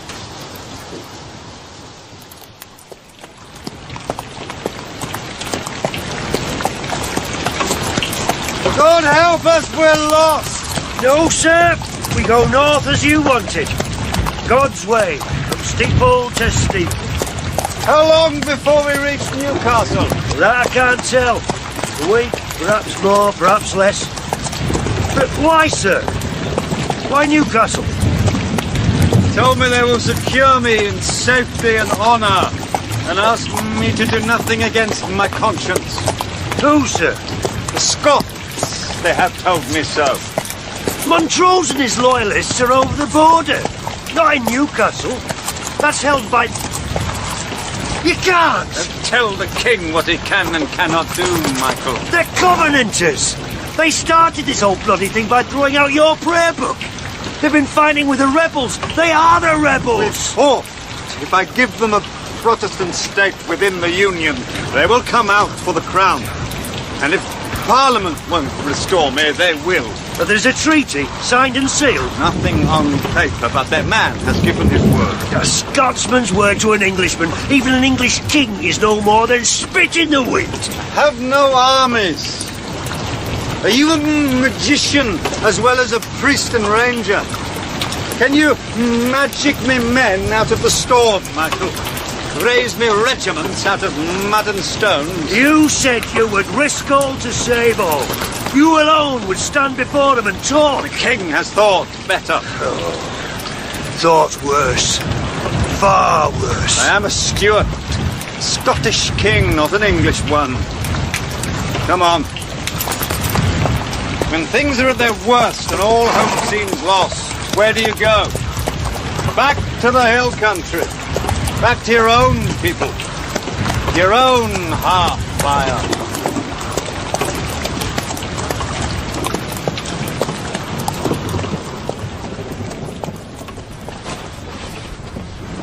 Welcome, Your Majesty. It is good to be warm again, General, and to hear a true Scots voice. There is much to be done. Indeed there is, sire. Matters are coming to a head, and men must decide where their loyalty lies. Indeed. And their advantage. That is why we strike fast, whilst the iron is hot, General. Be so good as to assemble my commanders. Bring maps, charts. I'm eager to be at them. There are some things that must be settled first. We have talked, agreed. We are of one mind. Newark, your garrison there still holds out. If you could just sign here, order them to open the gates, since we are allies now. Yes, of course. And to Montrose, in Scotland, directing him to put his forces under the command of the Covenanters. Watson! Sir? Here. There is not a moment to be lost. Aye. Had we but whirled enough in time. But do you know the line, Majesty? No, I do not. Written by a young fellow who works for Fairfax. Had we but whirled enough in time. But I fear you do not, sire. What? What do you say, General? Your word was given. I was promised, assured. What reason can you have? The same old reason. 30 pieces of silver. Enough to buy you a rope and a grave in potter's field? 400,000 pieces of silver, actually, sir. And never mind Potter's Field, this'll buy us the whole bloody country. Please, make yourself comfortable. Your Majesty.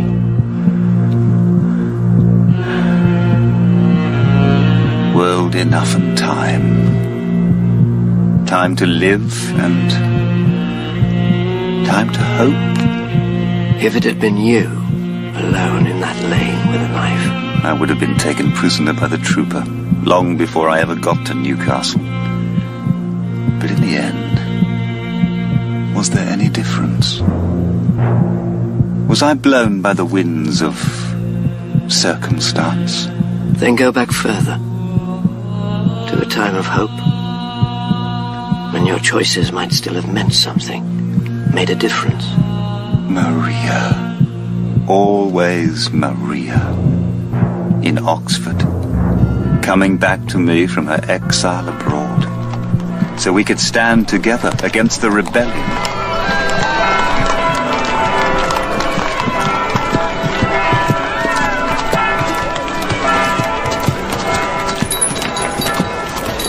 Your Majesty, I bring you soldiers and cannon, ammunition and money from the north. Madam, you are my greatest and best generalissima. But most of all, with you here now, my heart is whole again. And our cause, both just and holy, is assured of success. Would it, do you think, be permissible for the Commander-in-Chief to kiss his generalissima? I've wanted nothing more since we parted at Dover. Then let journeys end in lovers' meeting.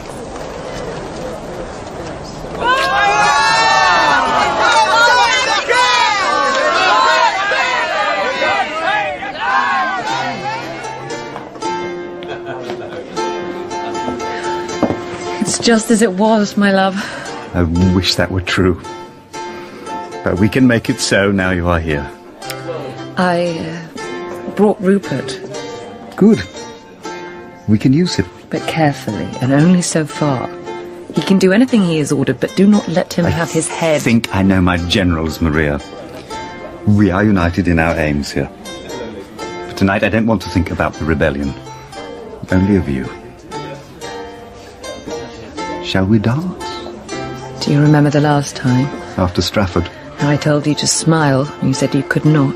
I thought I would never smile again that day. And now I cannot stop.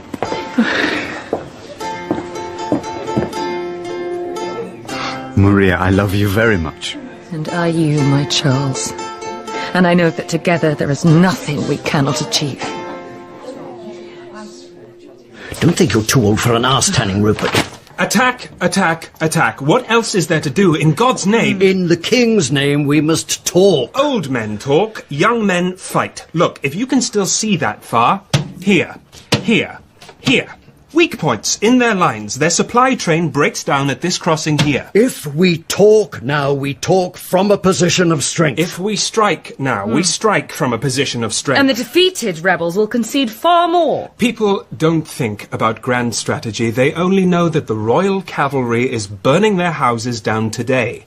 They see the smoke rising, and they're afraid. And their voice will make Parliament talk. Talk to London, or talk to this man Cromwell in the Eastern Association, or talk to Fairfax, or Pym, or Essex, but talk to someone, and save time and lives, and save our cause. My father always said causes are for winning. And mine that it always comes down to talking. Look, my lord, what if we advance on London now? All the King's forces, everything we have brought from the north. We have arms, ammunition, supplies. The time will never be better for one great push. Risk all to gain all. And yes, you go ahead of us, Hyde. Talk to Parliament. Tell them exactly what's coming. Frighten the breeches off them, and if they want to talk, then we'll see. If there's no other policy, then I'll go with that. John Pym's a sick man, they tell me. Let's make him a deal sicker, shall we? Very well. I have decided. There's a rebel garrison holding Gloucester. We shall send a force to take the town by siege and hold sufficient reserves here in Oxford. For the love of God, Majesty! My apologies. But London is to the east, where the sun rises, not in the west, where it sets. We will show the rebels our force, take Gloucester, teach them a lesson without risking too much, and then... Then, sir, if I may... Hide. There are two positions here. We talk, or we attack London, or possibly a combination of both. What you propose is the negation of all, the worst possible, if I may be permitted to say, choice. You're right there for once. You must listen to them, my dear. Must. Please, listen. I am the Commander-in-Chief. I am the decider. I have listened. I believe that attacking London with all our force is too great a risk. If we lose everything. Even offering to talk from behind our armies leaves Oxford and the West undefended. Whereas if we keep a garrison here, we can respond quickly and effectively to any problems. At the same time, we show the rebels our power by taking Gloucester. If we take Gloucester. That is my decision.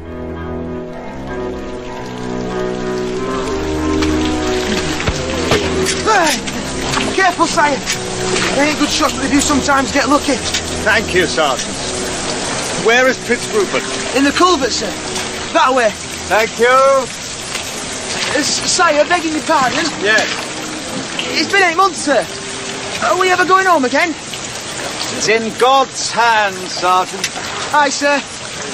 God save the King, sir.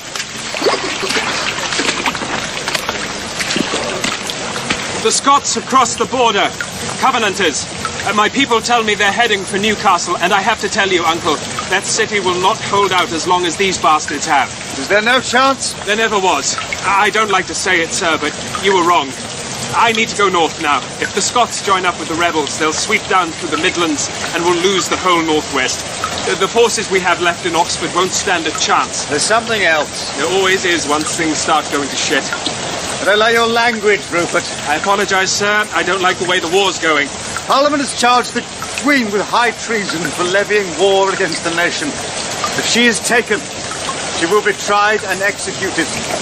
Cannot allow that to happen. She must leave the country at once. I'm going to abandon the siege. Pull back to Oxford, where we still have a friendly population. The Queen will go by Abington to the coast. Sick, Rupert. Slave, they say. She may not live long. I could not stand that, I think. She's strong. She'll live for you, sir. But we must move, and move fast, if we are to save anything. Summer is coming. And your Generalissima is deserting the colours. Never, ever. You will come back again, I swear it. And your cavalier will once more kneel before you and offer you his love and devotion.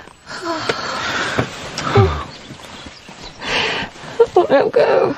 Oh, I can't bear this. Go. Please, go.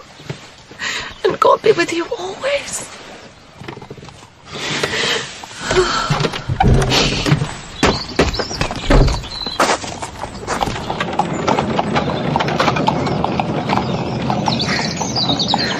There's no time to waste. The rebels advance on Oxford. We must go now. Rupert, I will never see her again. Oh, God. I feel it as if a sword were already piercing my heart. There's no time for hearts. Only for action. We must go. We must.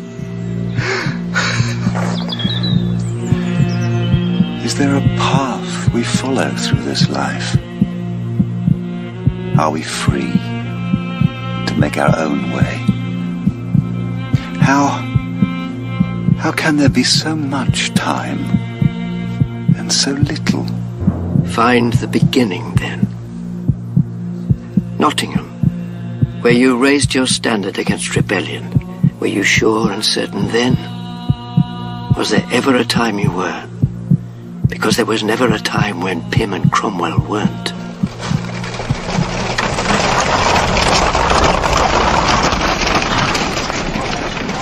It's a fine sight, Uncle. An army on the march. Somehow, my boy, I never cared for it. Never wished it for sure. You've done all a man could and more, sire. London has become impossible with the militias roving the streets. Half of them not even knowing the cause for which they fight. Apprentice boys and petty thieves, pimps and paupers. But all of them hide, seeing the world pass by their gate, and each and every one ready to take a hand in it. If John Pym and his friends have done nothing else, they have given history to the people for the first time. As to what they will do with it, God only knows. Turn this world upside down. They have no business with the world. Each in his place. The king at his table, the beggar at the gate. I'm no philosopher, Uncle. Give me a horse and a force of brave men and we'll set the world back on its feet again. My father spent his whole reign bringing opposites together and doing all he could to keep them there. It seems to me that I've done the reverse. What's done is done, Majesty. Our task is to face the day before us. War, Hyde. The unimaginable. Country at war with itself.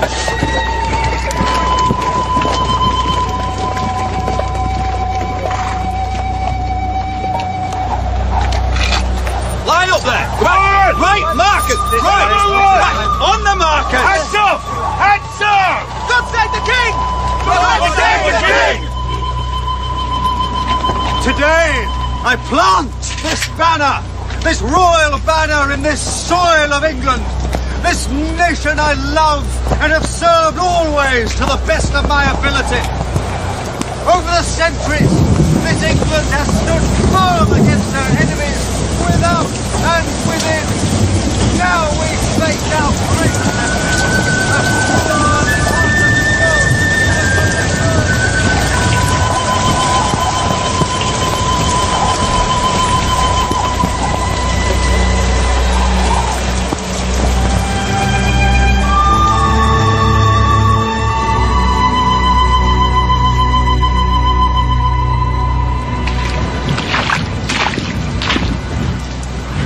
Where's my standard?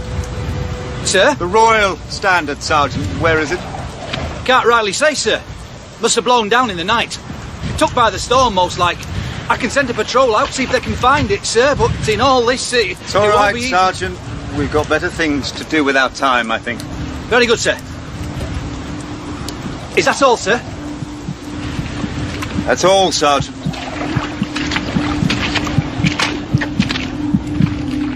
I think I begin to see it now. Yes, sir. We come to it at the end. Or the beginning. It was always you, Strafford. The best man I ever had. The most able. I could have saved you. If I had saved you. Maria knew it. Parliament knew it. God help me, I knew it. Yes, there. In the House of Lords on the first day of your trial. Oh, not there to be seen. Not honestly there, but hidden away. A corner king. I promised it would be nothing, an inconvenience. I swore. I swore. Thomas Wentworth, Earl of Strafford. You are accused of high treason, of the theft of government assets, of fostering the Catholic religion, of plotting to make war against this Parliament with Catholic forces, of encouraging dissent against the Scots, subverting the sacred rights of this Parliament in the name of your master.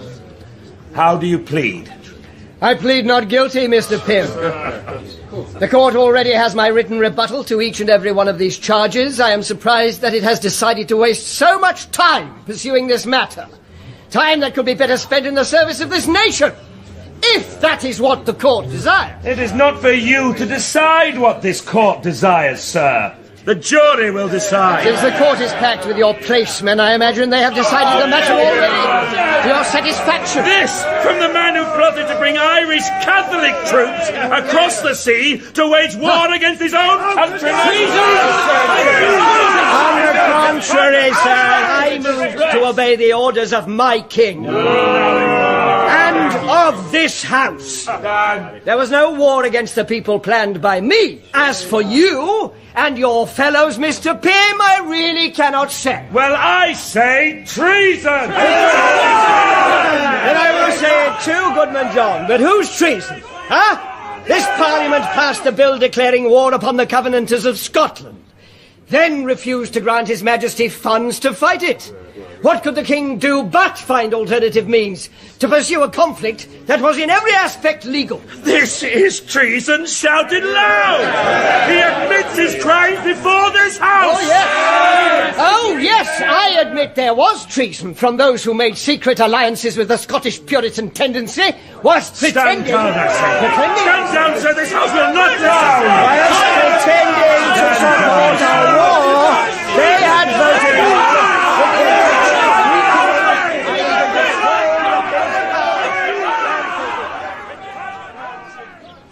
I saw them, Maria. It was terrible.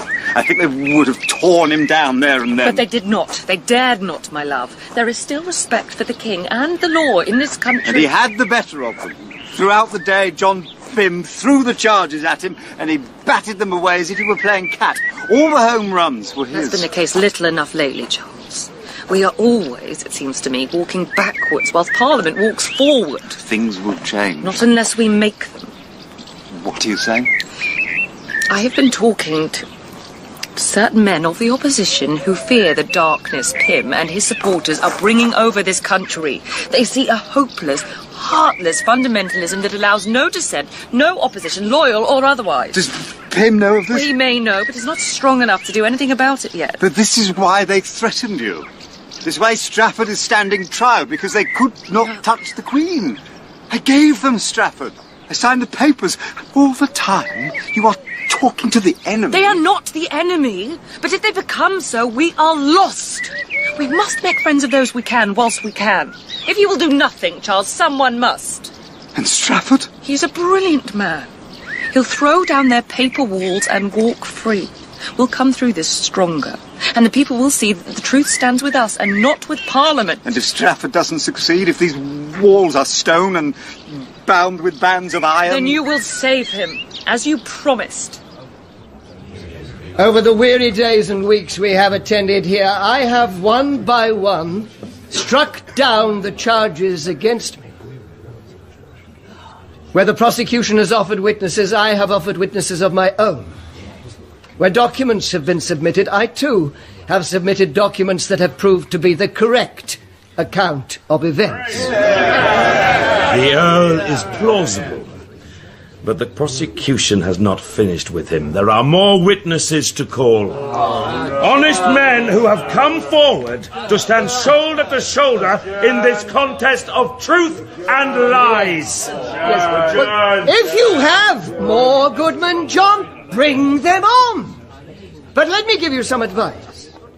You and your brothers hate the theatre and wish to close it down. Well, start here and now with this clumsy comedy composed by inept hands, performed by under-rehearsed actors. Because if you do not, it will run and run, and with every sad performance, you will look the worse.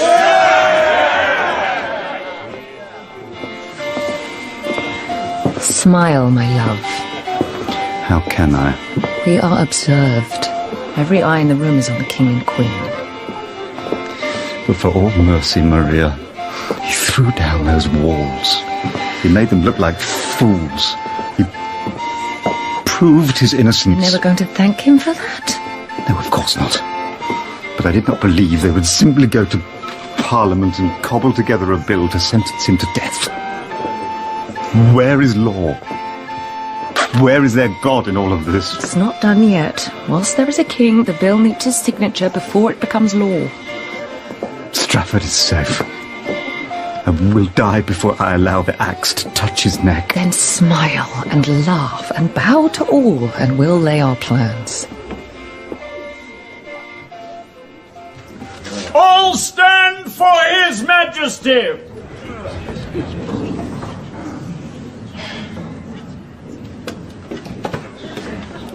You know, all of you, that I must have a part in this matter, for you will need my hand to any design of yours before it becomes law.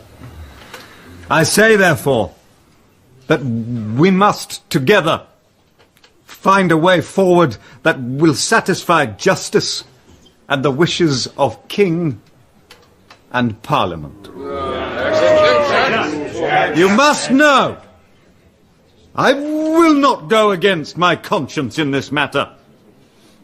Now, I may allow that the Earl Strafford has been guilty of misdemeanour, of small crimes, and even larcenies, but of treason, no. No, I say no. There I will not go, but will ask again, in a spirit of conciliation. Let us go forward together and find a better way.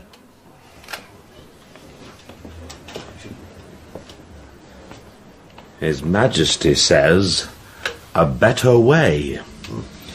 An honest way, perhaps. A way of truth.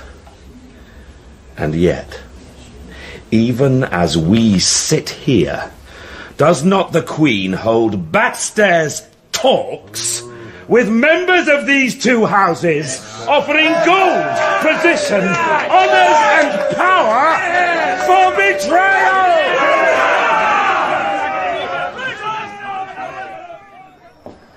This man Pym says I may not leave the country. This man Pym says our children may not leave the country. What right does this man have? Is Pym the king? The right of the mob.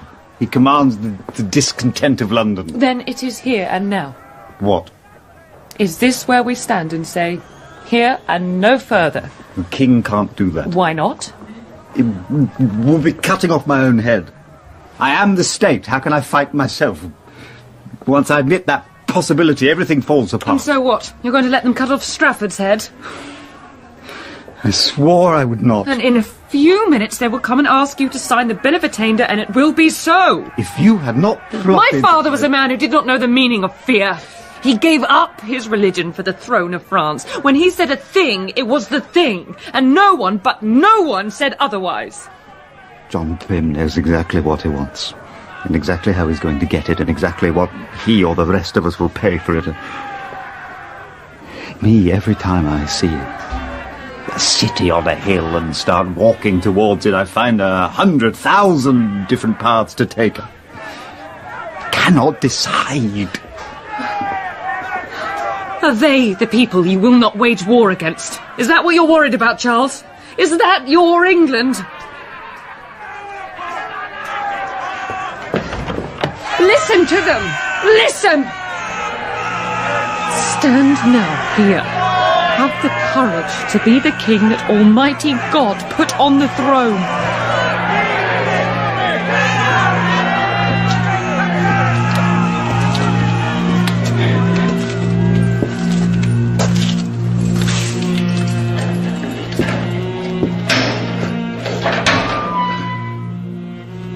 Majesty. Please do not stand. The last time I saw you, we smiled at each other across the courtroom because we thought we'd won.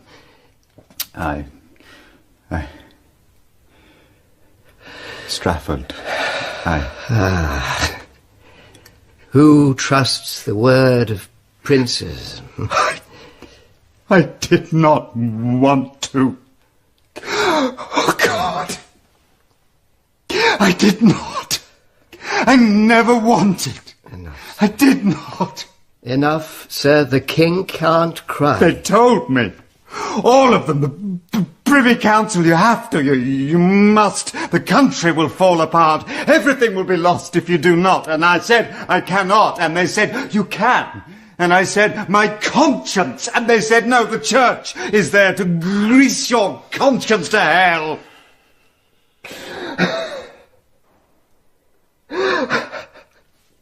John Pym would never have said that. If they held his babies above a vat of boiling oil, he would not. I could not. I say you should have hanged him when you had the chance. I'm ashamed. Perhaps they're right, these Calvinists, and we have no choice, no part in the direction of our own lives. It's merely a process. I don't believe that. My sin today is my own, and I will pay for it. I pray England does not pay as well. Majesty, I do not have long. My family, I would wish to see them and to clear my conscience. Can you? Strafford, can you forgive me? I can forgive your Majesty, but that is never the question. I have done my duty, and now I'm done with it as it is done with me. Goodbye, sir.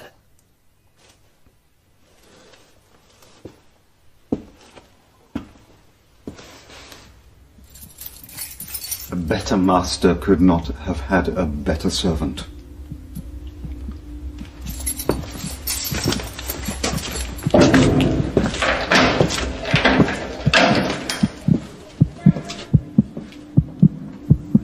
You knew, sir, that when you signed the bill for me, you signed your own death warrant.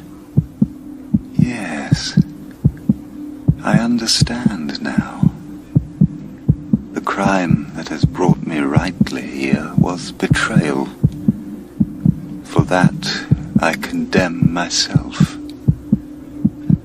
Then we are done here, are we not? Yes. Only time enough to stretch out my arms. And time to die.